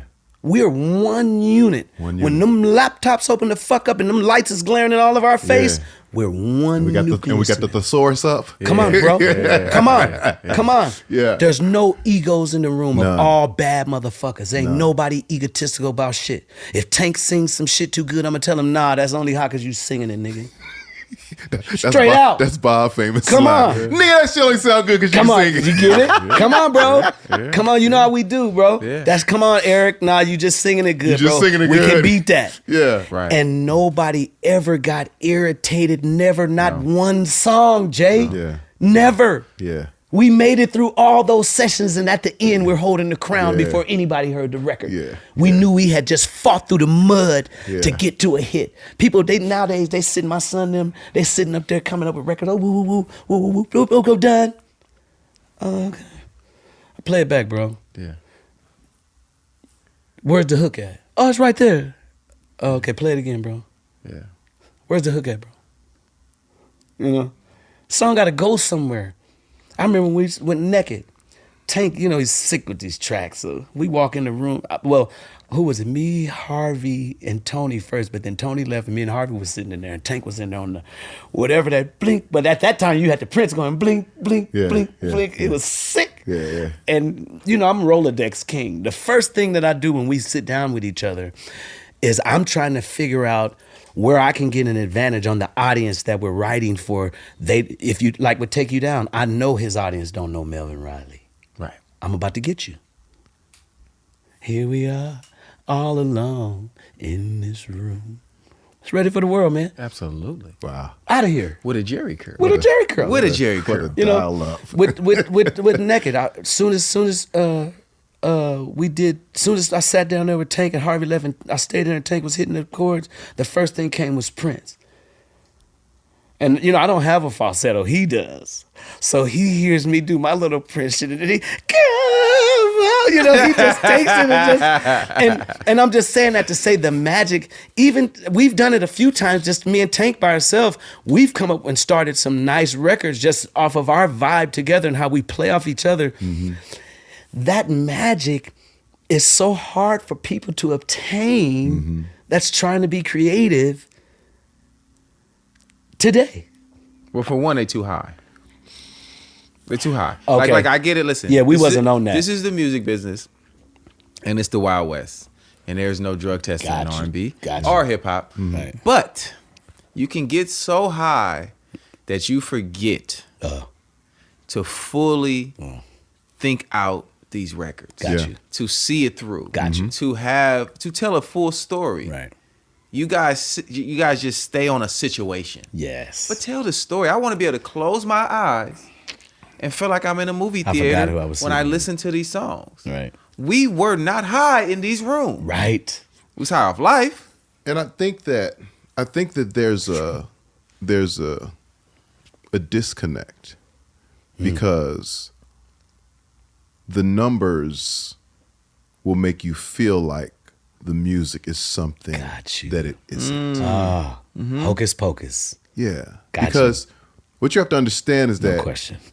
music is being digested at a different rate and consumed way more Way more. Yeah. Right. than what it was in our time. It's way more Yeah. platforms. So you'll see 1 million streams or even sold 1 million. Yeah. Right. Right. But you don't necessarily have a hit record. Yeah, man. There's a difference in a hit, life-changing Copyright. copyright that was going to last forever. Yes. No question. Extreme difference. And it takes the mind right in most cases and the magic happening. Yes. Like, Capturing that part. oh, We did it. Like we sat in those rooms and over. Like we've done it a few times when we had our production company together. Yeah, it's special. It just what is the best? What is the like? I remember was one song I was trying to write. What's my guys gave me the celebration track. Our brothers, Ray Romulus. Ray, yeah. What was the name of their production team? Shit, I'm losing my mind over here. Yeah. We got to edit this because these are my guys. Yeah. Right. I love those guys. Stereotypes. Okay. They gave me this track, and I'm like, I'm going to murder this track. I'm going to destroy this track. Yeah. Oh, pull it up. Right. Nothing. All right, don't worry about it. Just relax. I'm gonna live with it for a few days. I go to Miami on a little trip. I'm in Miami for like 3 days. I'm sitting on the balcony of the Mondrian, overlooking the bay, and this track is just playing constantly. And I'm so in love with the track, but I cannot find it. No downloads. I can't find it. Wow. And I'm like, I gotta find it. So I get back to LA. I'm like, Jay, let's pull up this track. The Stereotype track is just crazy, bro. I just pull it up. And I'm in there and I'm in my feelings because I can't find it. So Jay said, it just feels like a celebration. You should what you should be. I said, shut up. That's all I needed. Shut up. That's how it happens. You did it. That's it. That's it. You hit the jackpot. That's it. That's it. But it's like being magic. in the midst of other like-minded creators. It's heaven, huh? Oh man. Yeah. It's heaven. Oh. I had to have an experience with you guys over and over. And when I try to explain it to people in writing camps and stuff, it's really hard to explain that frequency we had of just rising as we told the story, as one line got better than the other. Yeah. One thing we knew, that if we start jumping and hollering, that's the line. Yeah. Even if he's singing and we saying, okay, Yeah. we like it. Yeah. If I say something dumb, everybody laugh, oh, you stupid. Here come Tank. Hold on. Let me get that last piece though. Right. And then knit it together with Come this on, piece. Yep. Allie. Yeah. Allie. And then sometimes we get to the end of that second verse like this. Yeah. We might need to go touch up that first verse. Just write might. them first two bars because we hot right Listen, now. we're we hot. warm. Yes. Yeah. It was a lot of Didn't we? polishing. Listen, man. A lot of the polishing. And we didn't mind. And nobody, like you rarely had somebody that, maybe you got in your feelings for a hot second of, they want to change this. But then it was just like, hey, man, that's great, actually. Yes. This When you works. come back and listen to the deal, you say, oh, okay. I see what you did. I see what you did there. I see what you did. But it was a lot of, checking your ego at the door. Great exercise for that, everybody. bro. For everybody. You know Everybody. what I mean? Like, it really was where you walked in there and you were like, I respect him. Listen. I respect him. You know Who what I you mean? gonna talk shit about? Yeah. Like, everybody delivers Man. what they're supposed What to. they're supposed to, bro. Yeah. And that created a super team. It Listen. really did. It really did. Just, it was just, if only the business didn't get in the way. Yeah. If If only the business didn't get in the way. and and I've come to terms. I can talk. Right? Yeah. Anyway, I've come to terms with my own responsibility Mm-hmm. as Which an we all individual. had in it. Yep. Right? Yep. The ego will keep you absent of yourself and pointing fingers so that you stay blind to your accountability, to the decisions you say yay or nay to. Yeah. Right? When I accepted my role in my own business, I had no more problems with anybody. I respect somebody who's on their game. I respect somebody who does what they have to do for themselves. I don't judge whether it's like what they will reap karmatically based on how they do their business. I stay away from that. But I respect growing in an area that's sensitive, like taking care of your business with your publishing, making sure, shit you supposed to really stand on in situations you let go because I've slept under the console with a nigga. Mm-hmm. No pun intended. Harvey's my guy. But, you know, putting those things in front of your business. Yeah. It was a learning lesson for Steve Russell, brother. Yeah. This is business, man. Yeah. Nigga. Your talent goes with you wherever you go. Yeah. I'd write a hit record by myself right now on that piano right now. Mm-hmm. You get what I'm saying? Yeah. I'm me regardless. And once I embraced that part, my journey took a turn energetically because I was in a funk for a minute coming out of depression, and then all of a sudden you got extra shit on top of that. You done all this work, and now all of a sudden, what's you know, you find out all this shit, and you know, when I look at it all, the byproduct of it is the energetic frequency I was on in it. I was only attracting to myself how I felt about myself. You understand? Mm-hmm.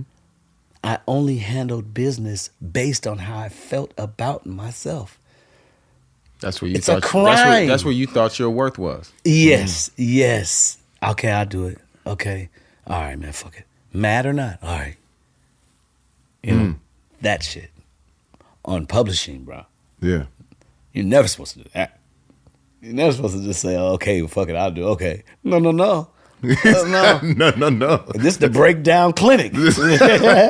You know, so Breakdown. you know, That ain't chopped up the right way. listen, that ain't, you know, and I didn't stand on that, and that's my bad.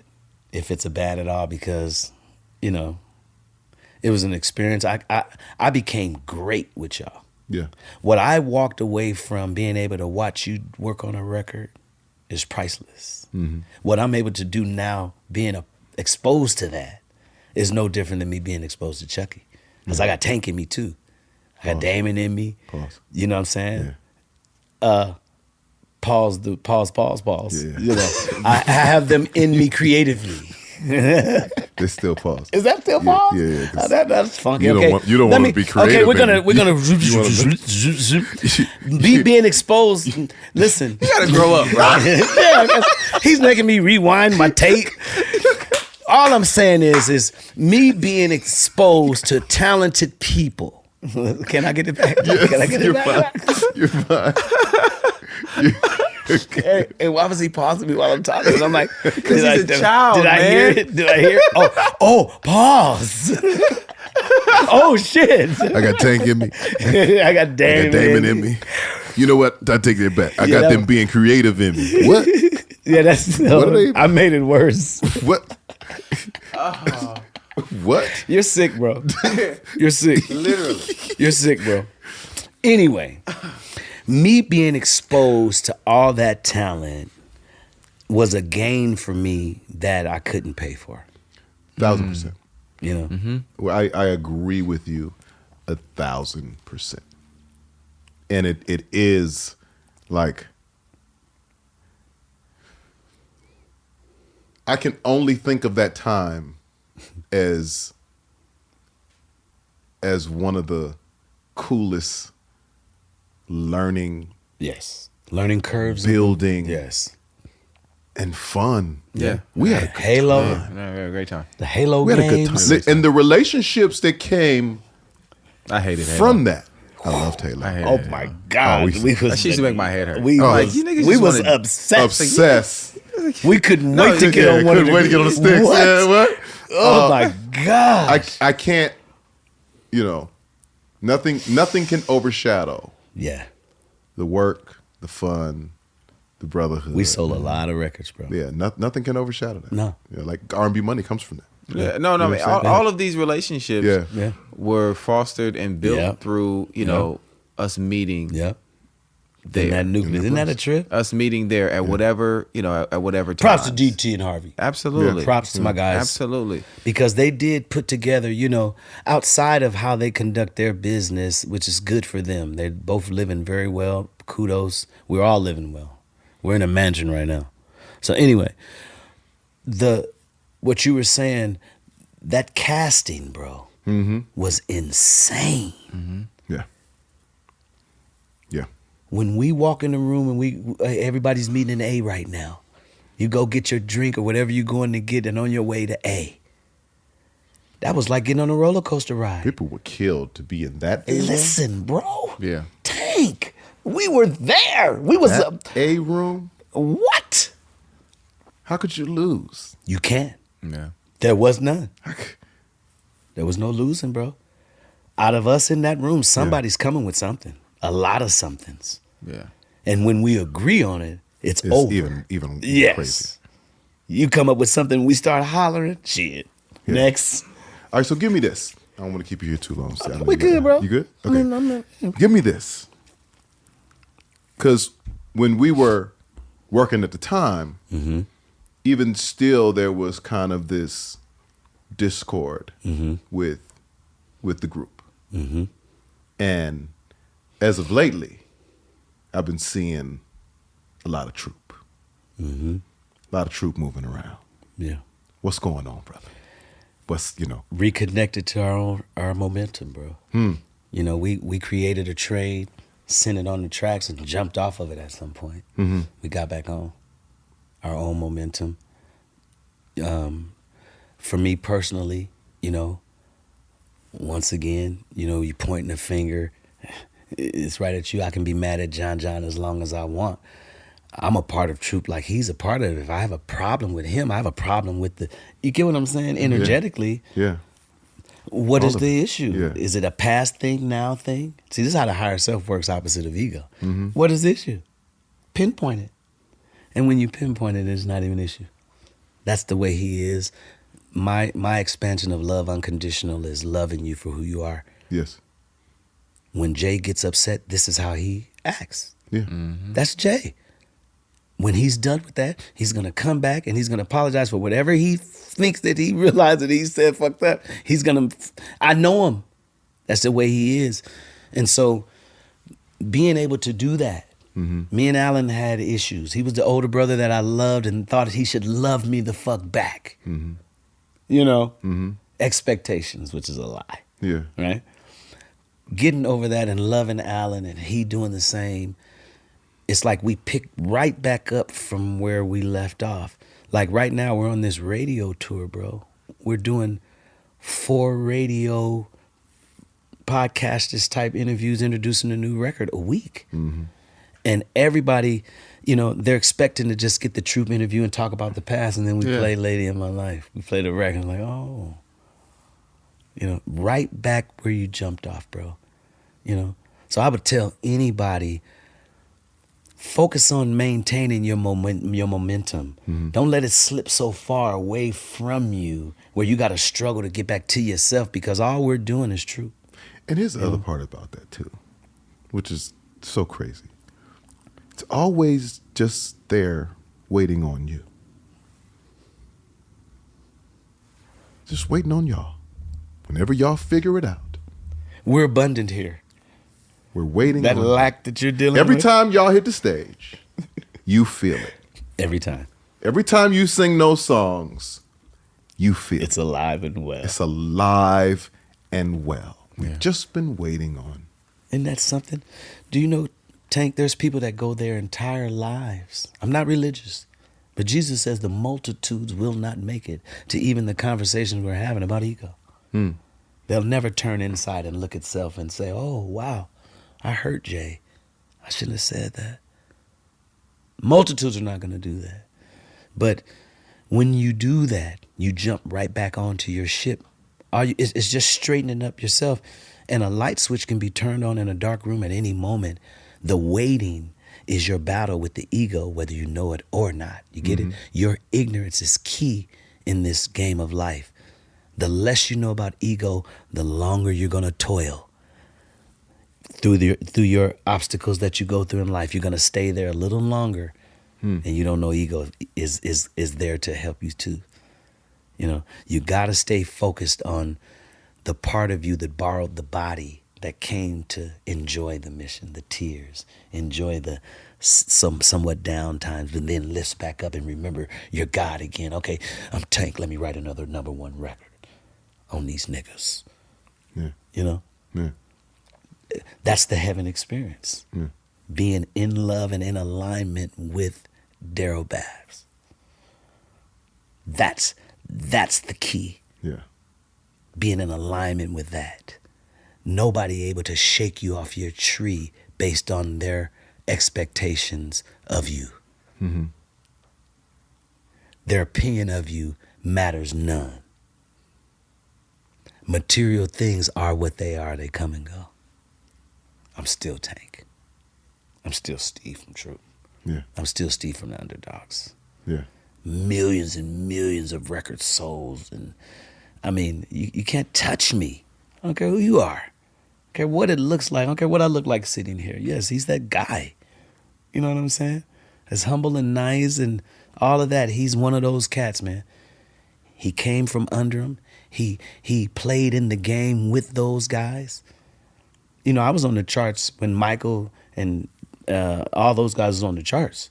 You know, I got #1 spots over everybody. I can show you chart positions where Mike is under us, bro. I was #1 that week, my nigga. You know? Yeah. We did it. Humbly. You know, we did it. We sat out to do it and did it, bro. And to this day, like I'm shooting movies now. I got an independent film company called Black Box. I got 3 films on Tubi. You guys are in one of them. Talking about All I Do Is Think of You. We in a movie? Yeah, y'all lit. Y'all lit fucking with me. Y'all lit fucking with me. You always gonna be lit fucking with Lil Steve. Oh, shit. Lit? Nigga, I'm already lit. Y'all lit. Steve got a camera somewhere in here.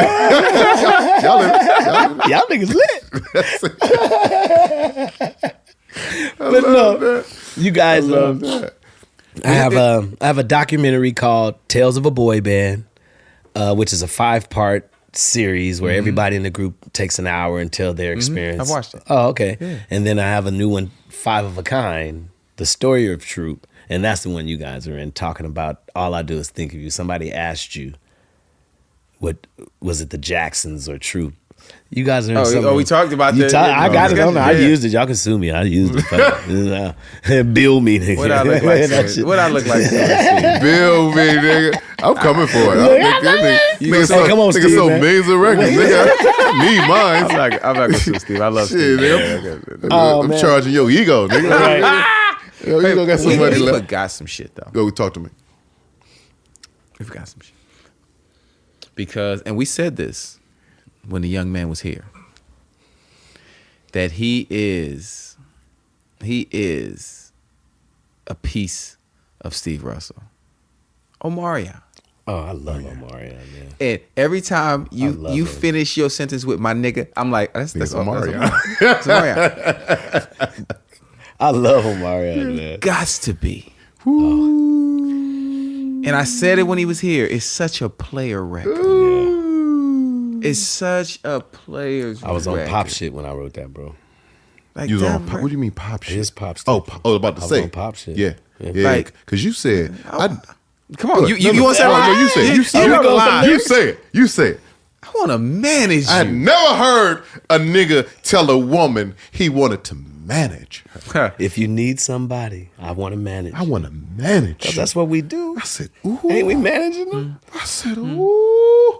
I'm from the Midwest. Yeah, You got one that I ain't on. I gotta get on that one. yeah. You know, Pimpin' Ken is from Now Milwaukee. you already man. know I know. Yeah. Now that song started some shit with songwriters, whether they want to admit it or not, man. It was tough, and that was one of those times we were in the house.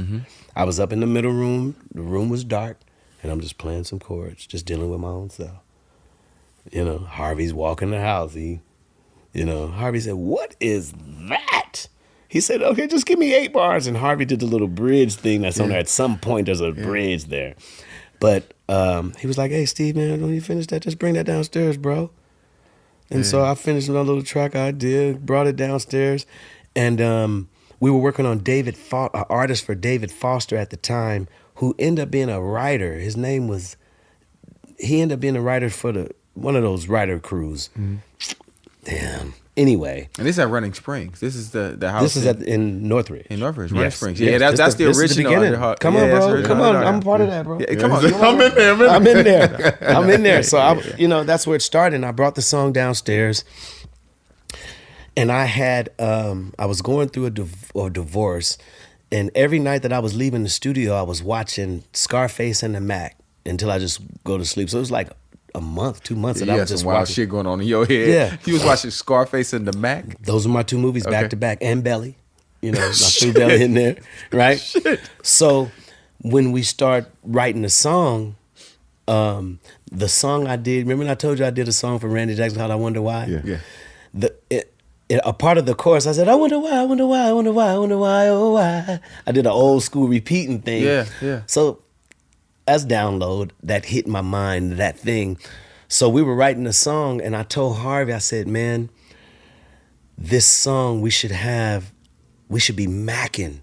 Every chorus should be saying some meaningful shit. Like one hook, don't just, for what I want to say, one hook is not Ain't gonna enough. say it. It ain't enough, bro, Yeah. to repeat the same shit.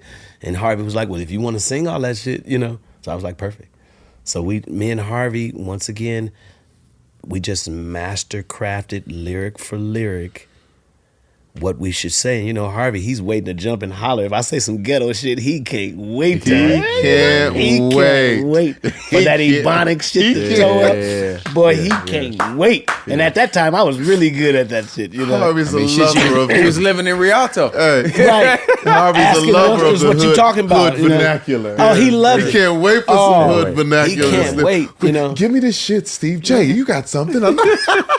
Yeah, man. It's not my way to talk to strangers. That was Harvey. It's not my way to talk to strangers, but I feel like I already know you. And if you need somebody, I want to manage you. Ooh, that's plain. I can tell that you've been through some changes in your past relationships.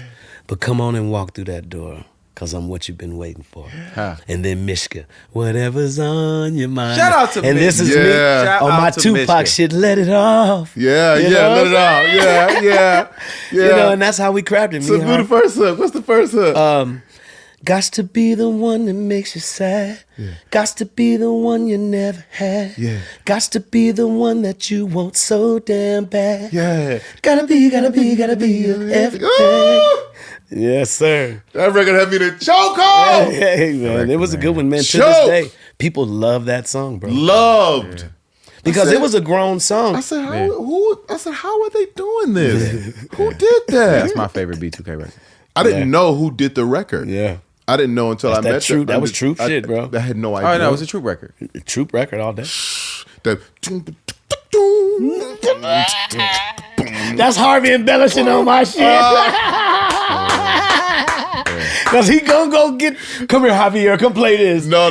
Harvey's slick, man. Harvey know how He's to put the good at steroids. that shit. He know how to put the He knows how to steroid. put the steroids on it. Oh, he put the steroid And on on. those kind of songs, man, I've just been fortunate. Like with the song you helped me with, Change Me. Mm-hmm. For some reason, I'm able to find a certain feel sometimes when I'm trying to come up with something that's right the freak there, man.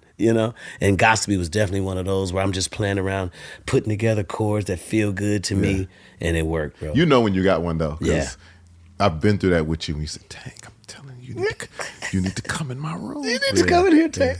You need to come in here and just play. Just help me with this. Just come hear me out. And I walk in the room and it's like this. Oh, come on, son. What is this? Tank, don't sleep on me. He said, don't sleep. Because he was trying to finish his album without me. Tank ain't shit. Once Tank get on the roll, Tank will use you to get started, and then once he rolling, he come with 5 songs without you and shit. I said, Tank, I hit Harvey first because I politics. You gotta come to my room. I said, Harvey, don't let Tank sleep on whatchamacallit. And he said, play it, because Harvey, he's so much going on. Yeah. What's the name of the song? WhoDat. WhoDat. Don't I play said, me. don't. I said, Tank needs to do WhoDat, man. Tank needs to be doing the song. Hey. And he's on a roll. WhoDat Tank is not concerned about nobody's music but Tank. So I know I'm not about to beat Tank on getting on his record. And universe would have it that when Tank hears the song, he liked it. And then he comes in and does his shit with the production. Because like I said, I'm not Tank on those keys, man. Tank got 3 hands on one side. And when he comes in and embellishes, but it was hot. It was a hot one. Well, congratulations to you, because he put mine in the G League. Mine never made it. No, listen, man, I came through as a cleanup batter with WhoDat, and he sung the shit out of it. You know what I mean? He sang it. Did he? He sang it. He held it. Made sure it got old. Nobody else could sing it. Right. He did that. He big leagued me, bro. Hey, I know he's sitting right there, but I'm talking to you. That's not. Hey, that WhoDat came He through. big leagued me, man. Hey, I thought he was gonna big league me.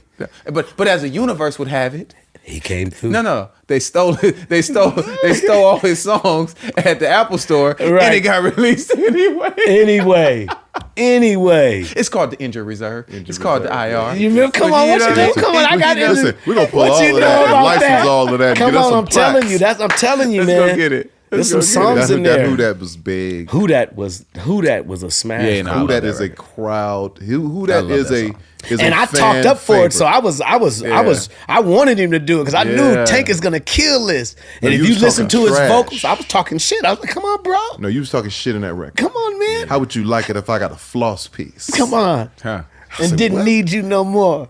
Yeah. Come on, man. Yeah. Cool. I was like, yeah. What? It was some lyrics on that. What? We was slapping on that, and you killed it. Hey, yeah, you've been dropping isms for a long time. Yeah. Remember the song we did? You did the track for "What If I'm the One."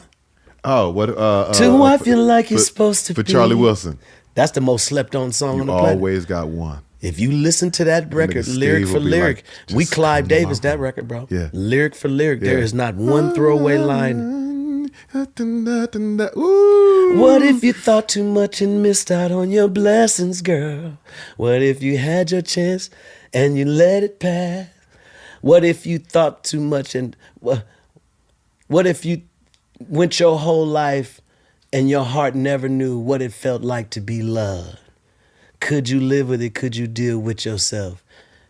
I don't know how you dialing this up right now. Man. Listen, have you made a decision that was all wrong and I was long gone? What if you was blind and couldn't see that it was me? What if I'm the one to wife you like you supposed to be? Ooh, we was cutting. Tank. The way he dialing up these lyrics, man. I don't know how you dialing up that. Who's writing songs like that, bro?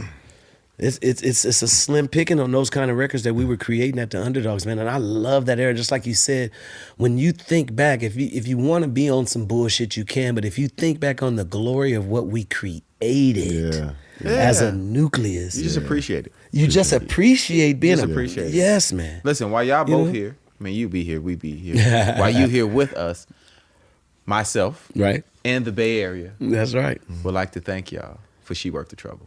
Yeah. Come on. Dude, What we- you we- know you know about what I mean? me? You know what I mean? You know, That was my you know, joint. you know. Come on. We would like to thank Did you Jay guys. kill it? We would like to thank you guys. Come on, man. You know, 'cause, Come on. You know, it was You a moment. murdered it. Yeah. You And I murdered appreciate y'all, man. Yeah. And because I remember when I went and did that deal. it. I remember all that. At the time, you know, obviously I had been left at Underdogs. Yeah. I was doing Yeah. other shit. I was back home thinking I was Puff Daddy with my independent label. And I did this, you know, I did this deal. I did it with Larry Jackson and Clive Davis. And Larry was like, man, you know, obviously, bro, you can do whatever you want. Right. You can go to whoever you want. And there were, and specifically there were the Underdogs that I had to go work with just off of pure love of y'all and what we had all built together and just respect of that, and T-Pain. Yeah. Because T-Pain didn't let Jive Records cease and desist my record when I stole his record. Wow. Yeah, when I stole I'm Sprung Right. and turned into Go Dumb, he did not let them cease and desist me. Wow. He was like, nigga, I'm letting you rock. Nigga, Rock. I fuck with that See, record. that's- and when I come back to the Bay, I'm still in the back and I'm gonna sing your version. Yeah. So what That's I hard. did was, I was like, listen, I'm going to give him a check. Right. I'm going to give T-Pain a check. Right. I don't care if I love, like, or hate the song he gives me. I'm gonna pay that man. Right. And I felt the same way about coming back to the Underdogs. I'm like, I'm gonna do 3 or 4 songs Songs over there. Yeah. with the homies. It's just going to happen. Cause you know we're gonna do some smashes. Yeah, we're gonna have some fun, but we're gonna get some. But I would put some money back into the shit though, because I'm like, these are my guys. Right. So I appreciate y'all, bro. Nah, we appreciate you, man. Everybody that works on that record with us. I like being a part of it. I like that I had WhoDat on that, and she's worth the trouble. Yeah. I'm a part of y'all. Yeah, for sure. You've written a lot of records in your time, man. You've been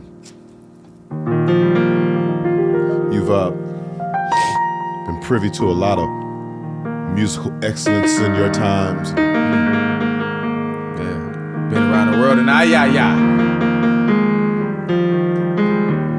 You know, you've been on the charts while other people were on the charts waiting to be number one. I mean, we big artists, you just said it.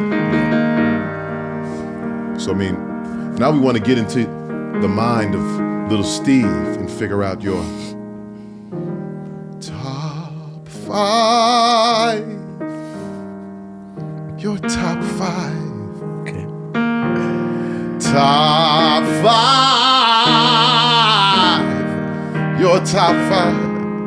R&B singers. R&B songs. Steve from Little Trooper. Little Steve. Little Steve is top.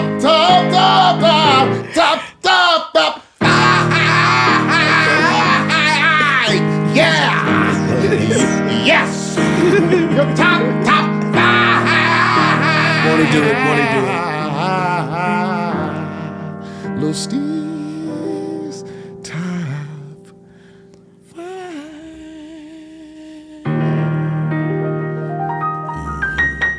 Love you, baby.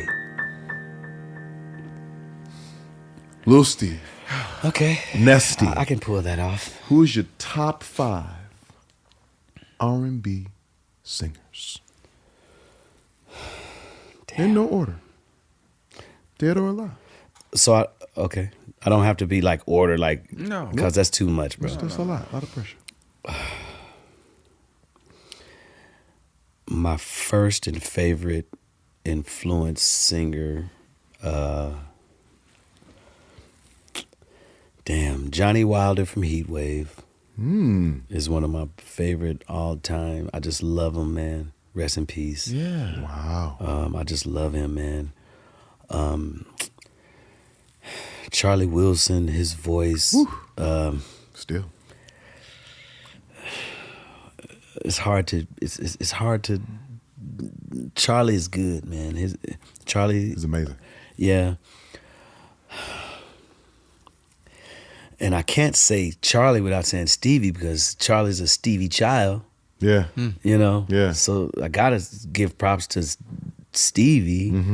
Is one of my favorites. Michael Jackson is a Stevie child. So it's hard, you know, that's under the umbrella. Yeah. So Michael's a part of that, my top five. Luther Vandross, his voice gives me chills to this day. Yeah. I've been on Luther for the past 2 weeks and I can't even believe that his essence and tone, I get him now as a grown man more than I did young, you know. Of course. You know? You know, Pristine. in the age of technology, Yeah. Yeah. Yeah, I know where you're going. I want you singers Man. to go back and listen to singers Yeah, man. before the age of technology, Yeah. For assistance. Yeah. before help. You understand what I'm saying? Before we could manipulate the waves. Yeah. Before the vocal BBL. Before the vocal, you know. Oh my goodness! I am still in. That is no longer yours. That is gone. Before it's gone out of your That house. is out of your hands. Into my van. Welcome into my home. Before the vocal BBLs began. Wow. And I want you to go listen to Luther and tell me what you come up with. Just go. Essence. Go. Greatness. Listen to Whitney Houston. Tell me what you... Kimber. Boy. Bell. Stevie Wonder. Steveland. Tell me what you come up with. Why it was done so long ago back then, and why it feels so good Right now. Right now. Yeah. That's real, man. And that is not going to change. No. 100 more years down the line. I'm on Luther for 2 weeks straight now, and I'm the other side of the world. I can't even get off of that. It's been on repeat for a week right now. That one song, and me listening to him sing that song, man. His tone, he uses more air than I don't know one other singer now that I'm adult. Mm-hmm. He uses air. Watch when you listen to him. Now listen to all the air that he uses while he's singing, bro. Yeah. The essence is unmatched. That's why he has to be a part of the top 5. And it's not a skill set thing. If I chose based on skill set, Kim Burrell would lead the pack 6. for me. You know, Whitney Houston 7. is one of my. Yeah, it's hard. You gave me top 5. That hurts. He said that. That hurt. That's hurtful because I didn't even get to. I don't get to. We should have top 5 male and top 5 female. 50, at 11, least. 5. You know, but my top 5 right off my head: Johnny Wilder, Charlie Wilson, Stevie Wonder, Luther. And I'm Michael missing Jackson. And Mike was your favorite. Donny Hathaway, though. I like Donny so- Hathaway better than Michael as a singer in the sense of what Donny gives me Yeah. as a listener. Michael gives me Stevie. Charlie gives me Stevie. So I'm giving Stevie the top 5 pick, but They he has part some of Stevie's kids. tree. Yeah. Right. That's all I'm saying. Stevie takes the umbrella for Michael and Charlie. No disrespect to Charlie. I know he's Charlie. I get it. But you at 8 now too. Okay. Am I at 8? It's fine. No, that's It's just fine. You're fine. It's Stevie Johnny Wonder. Wilder, Stevie No, Wonder. then you put Kim Burrell and you put We're gonna get to let's get to the males first. Johnny Wilder, Luther Vandross, Yep. Stevie Wonder. It's fine. You can do what you want to do, Steve. Okay, let me see. I'm missing somebody because I like some singers, man. I'm missing. Top 9. Your As top just 9. singers though, just singers, and you're one of my favorite singers. I'll take it. You're one of my No, favorite. No, I'm being honest. I'm being honest. Of people that I've been around, that if somebody said who you know that can sing, Tank is going to be one of the first people I say Tank can sing his ass off. Fair. That's just my truth. Yeah. So Eric Dawkins is really awesome. Amazing. You know, Amazing. So I got a top 10. I changed the rules this time. Top 12. Shit, man. But Your we forgot top about 12. Johnny Taylor from Kool and the Gang. We forgot. We forgot. 22. Damn, y'all got me blank. You asked a cold question. And now we're going to move on to our top. Dang, Our top. that was unfair, bro. Y'all, that was cold. Now we're going to move on to our cool. top R&B songs, Lil Steve. Top 5. Okay. This will be 5. Damn, that's not fair. This will Yeah. be 5. This will be. Okay, 5 songs at the top. This will be 5. Yeah. Damn, man, 5 songs. Always and Forever by Heatwave.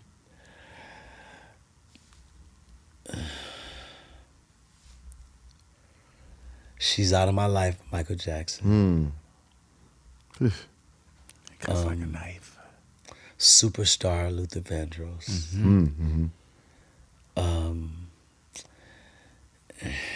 It's unfair, bro. It's unfair. Just 5. It's just the 5 you hear right now. Yeah, you just need Damn, man. You'll be here all day. Just 5. Okay, and just 5. Who's my last one? I'm at 4 You got two, already. you're 3. I have 2 more. You got 2 more. Oh, okay, well then, "Lady in My Life" by Michael Jackson is definitely one of my favorite songs, I would say.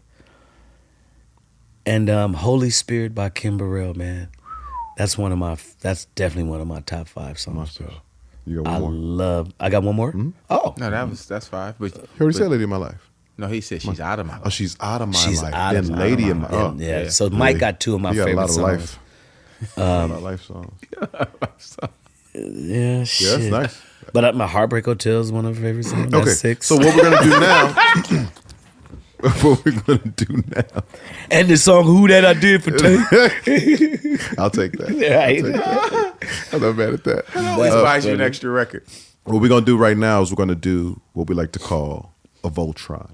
Okay. You're gonna build your perfect R&B artist, and we're gonna figure out who you get the vocal from, who you get the performance style from, who you get the drip from, and then who you get the passion from, the heart of the artist. So let's start with the vocal. Who are you getting the vocal from to build your R&B artist? One vocal to build your artist.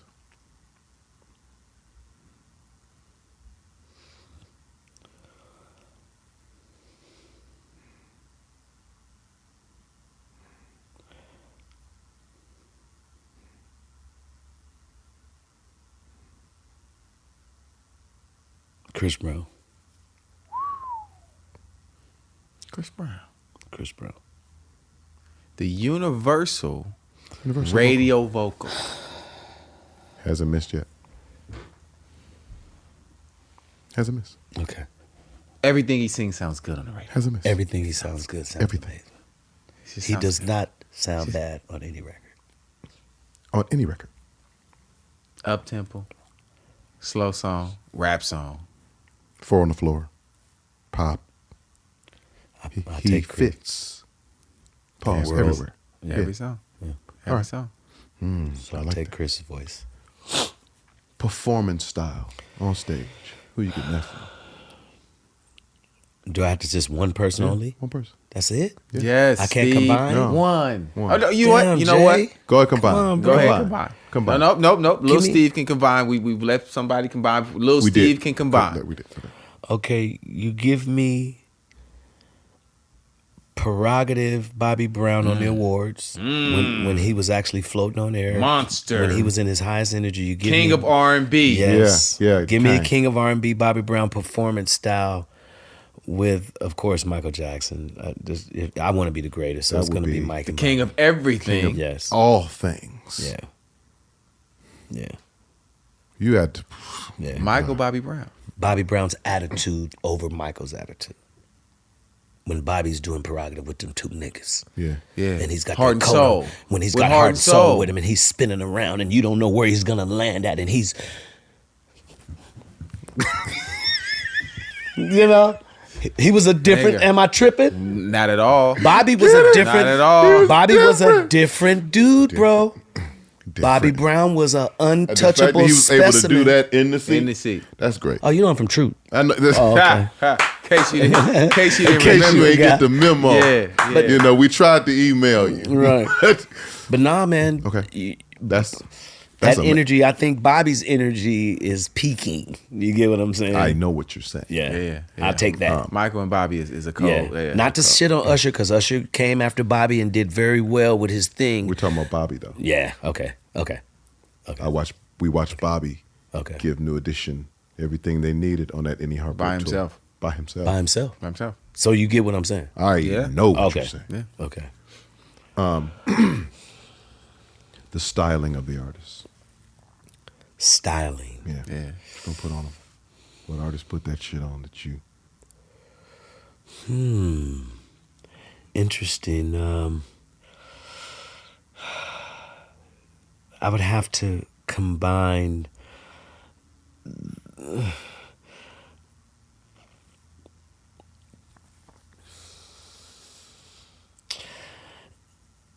New Edition and BBD, the young and the professional. I'll take the swag of, to me, I envy New Edition swag. I always have. They're the most swagged out niggas in the industry to me. So I have to give it the swag of New Edition, BBD with the street shit. Yeah. They have the perfect blend. Perfect. That's No. perfect New Edition and BBD both They kill it. literally changed Yes. the look Absolutely. Yes. of music. Single-handedly. Yeah. Everybody looked like them. All the boy bands after them looked like New Edition. Yes. All the hip hop artists looked like BBD. Yep. They did it. Yep. Yeah. So I have to give them that because what other swag is there in between that for the artists we're building? You know. Yeah. You know. The passion of the artist. The heart of the artist. Michael. Michael Jackson, 100%. Come on, man. You can't get more passionate than that. You know, you heard that cry. Have you ever heard an a cappella track of Michael's? I don't know. It hurt your feelings. Absolutely. It hurt your feelings. It's so much shit going on in the vocals. His passion is unbeat. You know, I sang Babyface, some demos for Babyface's when he was submitting to the Invincible album. Mm-hmm. I sang his demos for Michael. And those, I worked harder singing those two songs than any song I ever sang in my life. Just to muster up his energy of what I come from his, for what I feel I could even try to emulate him. It was an energy that I'd never even mustered up for my own songs, bro. You know. Trying to dial into him. Trying to dial into that. Yeah. So it's, yeah, that's a cold Voltron. Yeah. We got something else for you too, though. Really? Yeah. Because we know you got some legendary stories. Huh? Yeah. What you got, Chief? I ain't saying no names. I ain't saying no names. Yeah. I ain't saying no names. Yeah. I ain't saying no name where I was, who I with, what we did. Don't say shit. I ain't saying no name.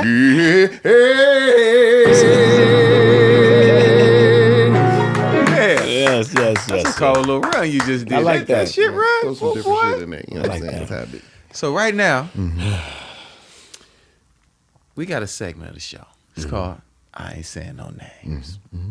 Well, you tell us a story, funny or fucked up, or funny and fucked up, about the travels of Lil Steve Russell of Troop. Any the story? only rule, Okay.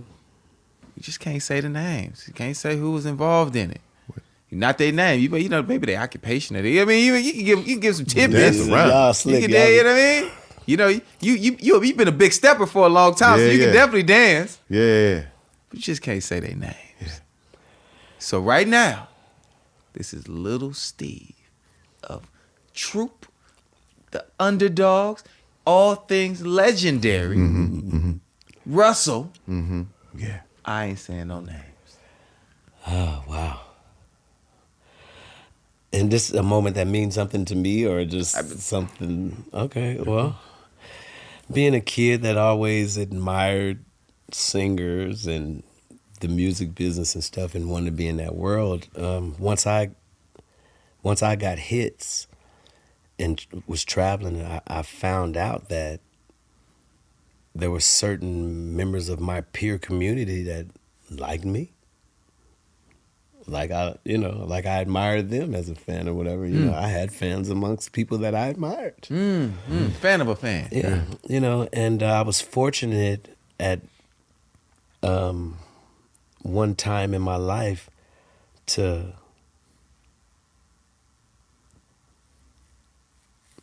become really good friends with somebody that I admired a whole lot, a very famous singer, female singer. And I had to share the Unselfish with her. You know, I had to introduce her to the Unselfish Lumber Incorporated. You know. Lumber Incorporated. I'm just kidding. No, you're not. We used to say that back in the day. Cuddy but lumber. Anyway, no, I was. It's not exciting for everybody else, but for me, it was very exciting for me to be able to experience intimate relationship with somebody that I watched on TV and admired like a mug. That really liked him too. Yeah. And she ended up liking Lil Steve back. Mistake. Don't let these size 8s fool you, baby. It goes down. No, I'm just acting silly, but yeah, you know, I've had. That's you. I've had a opportunity to experience some pretty neat things, man. In my experience of touring and stuff, man, I was the guy. I was very particular. I liked having something with me. You know, I like mine wherever I'm at. You know, so that was just my get down. You know. It just happened to be somebody that was on the level. Just on the level, man. Yes, High man. level. Oh, man. High level lumber land. Oh, man. Yeah. And it was everything that you could dream it to be. Yeah, when they seen you, they seen y'all. Come on, man. Yeah. Oh man, say my name. Yeah. Beautiful, man. I wish I could say the name. No, it's fine. It's fine. That'll We'll cause ask you later. some shit. Hey, listen, Steve. I'd call some shit. Steve had this saying, and I've heard him say it at least 1,100 times. You lucky I ain't your type. You lucky I ain't your type. He used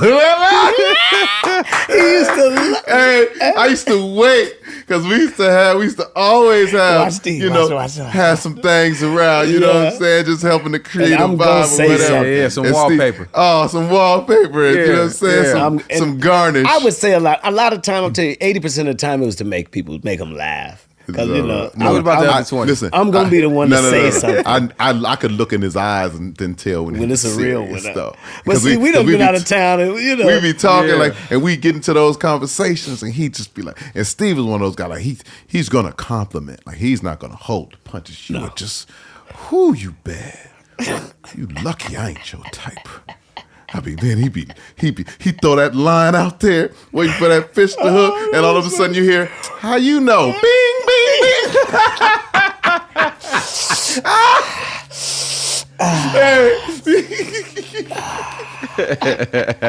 You need a mandingo in your life. You need some real in your life, girl. You frustrated. Shit. I'm mad with you. Shit. You know what I'm saying?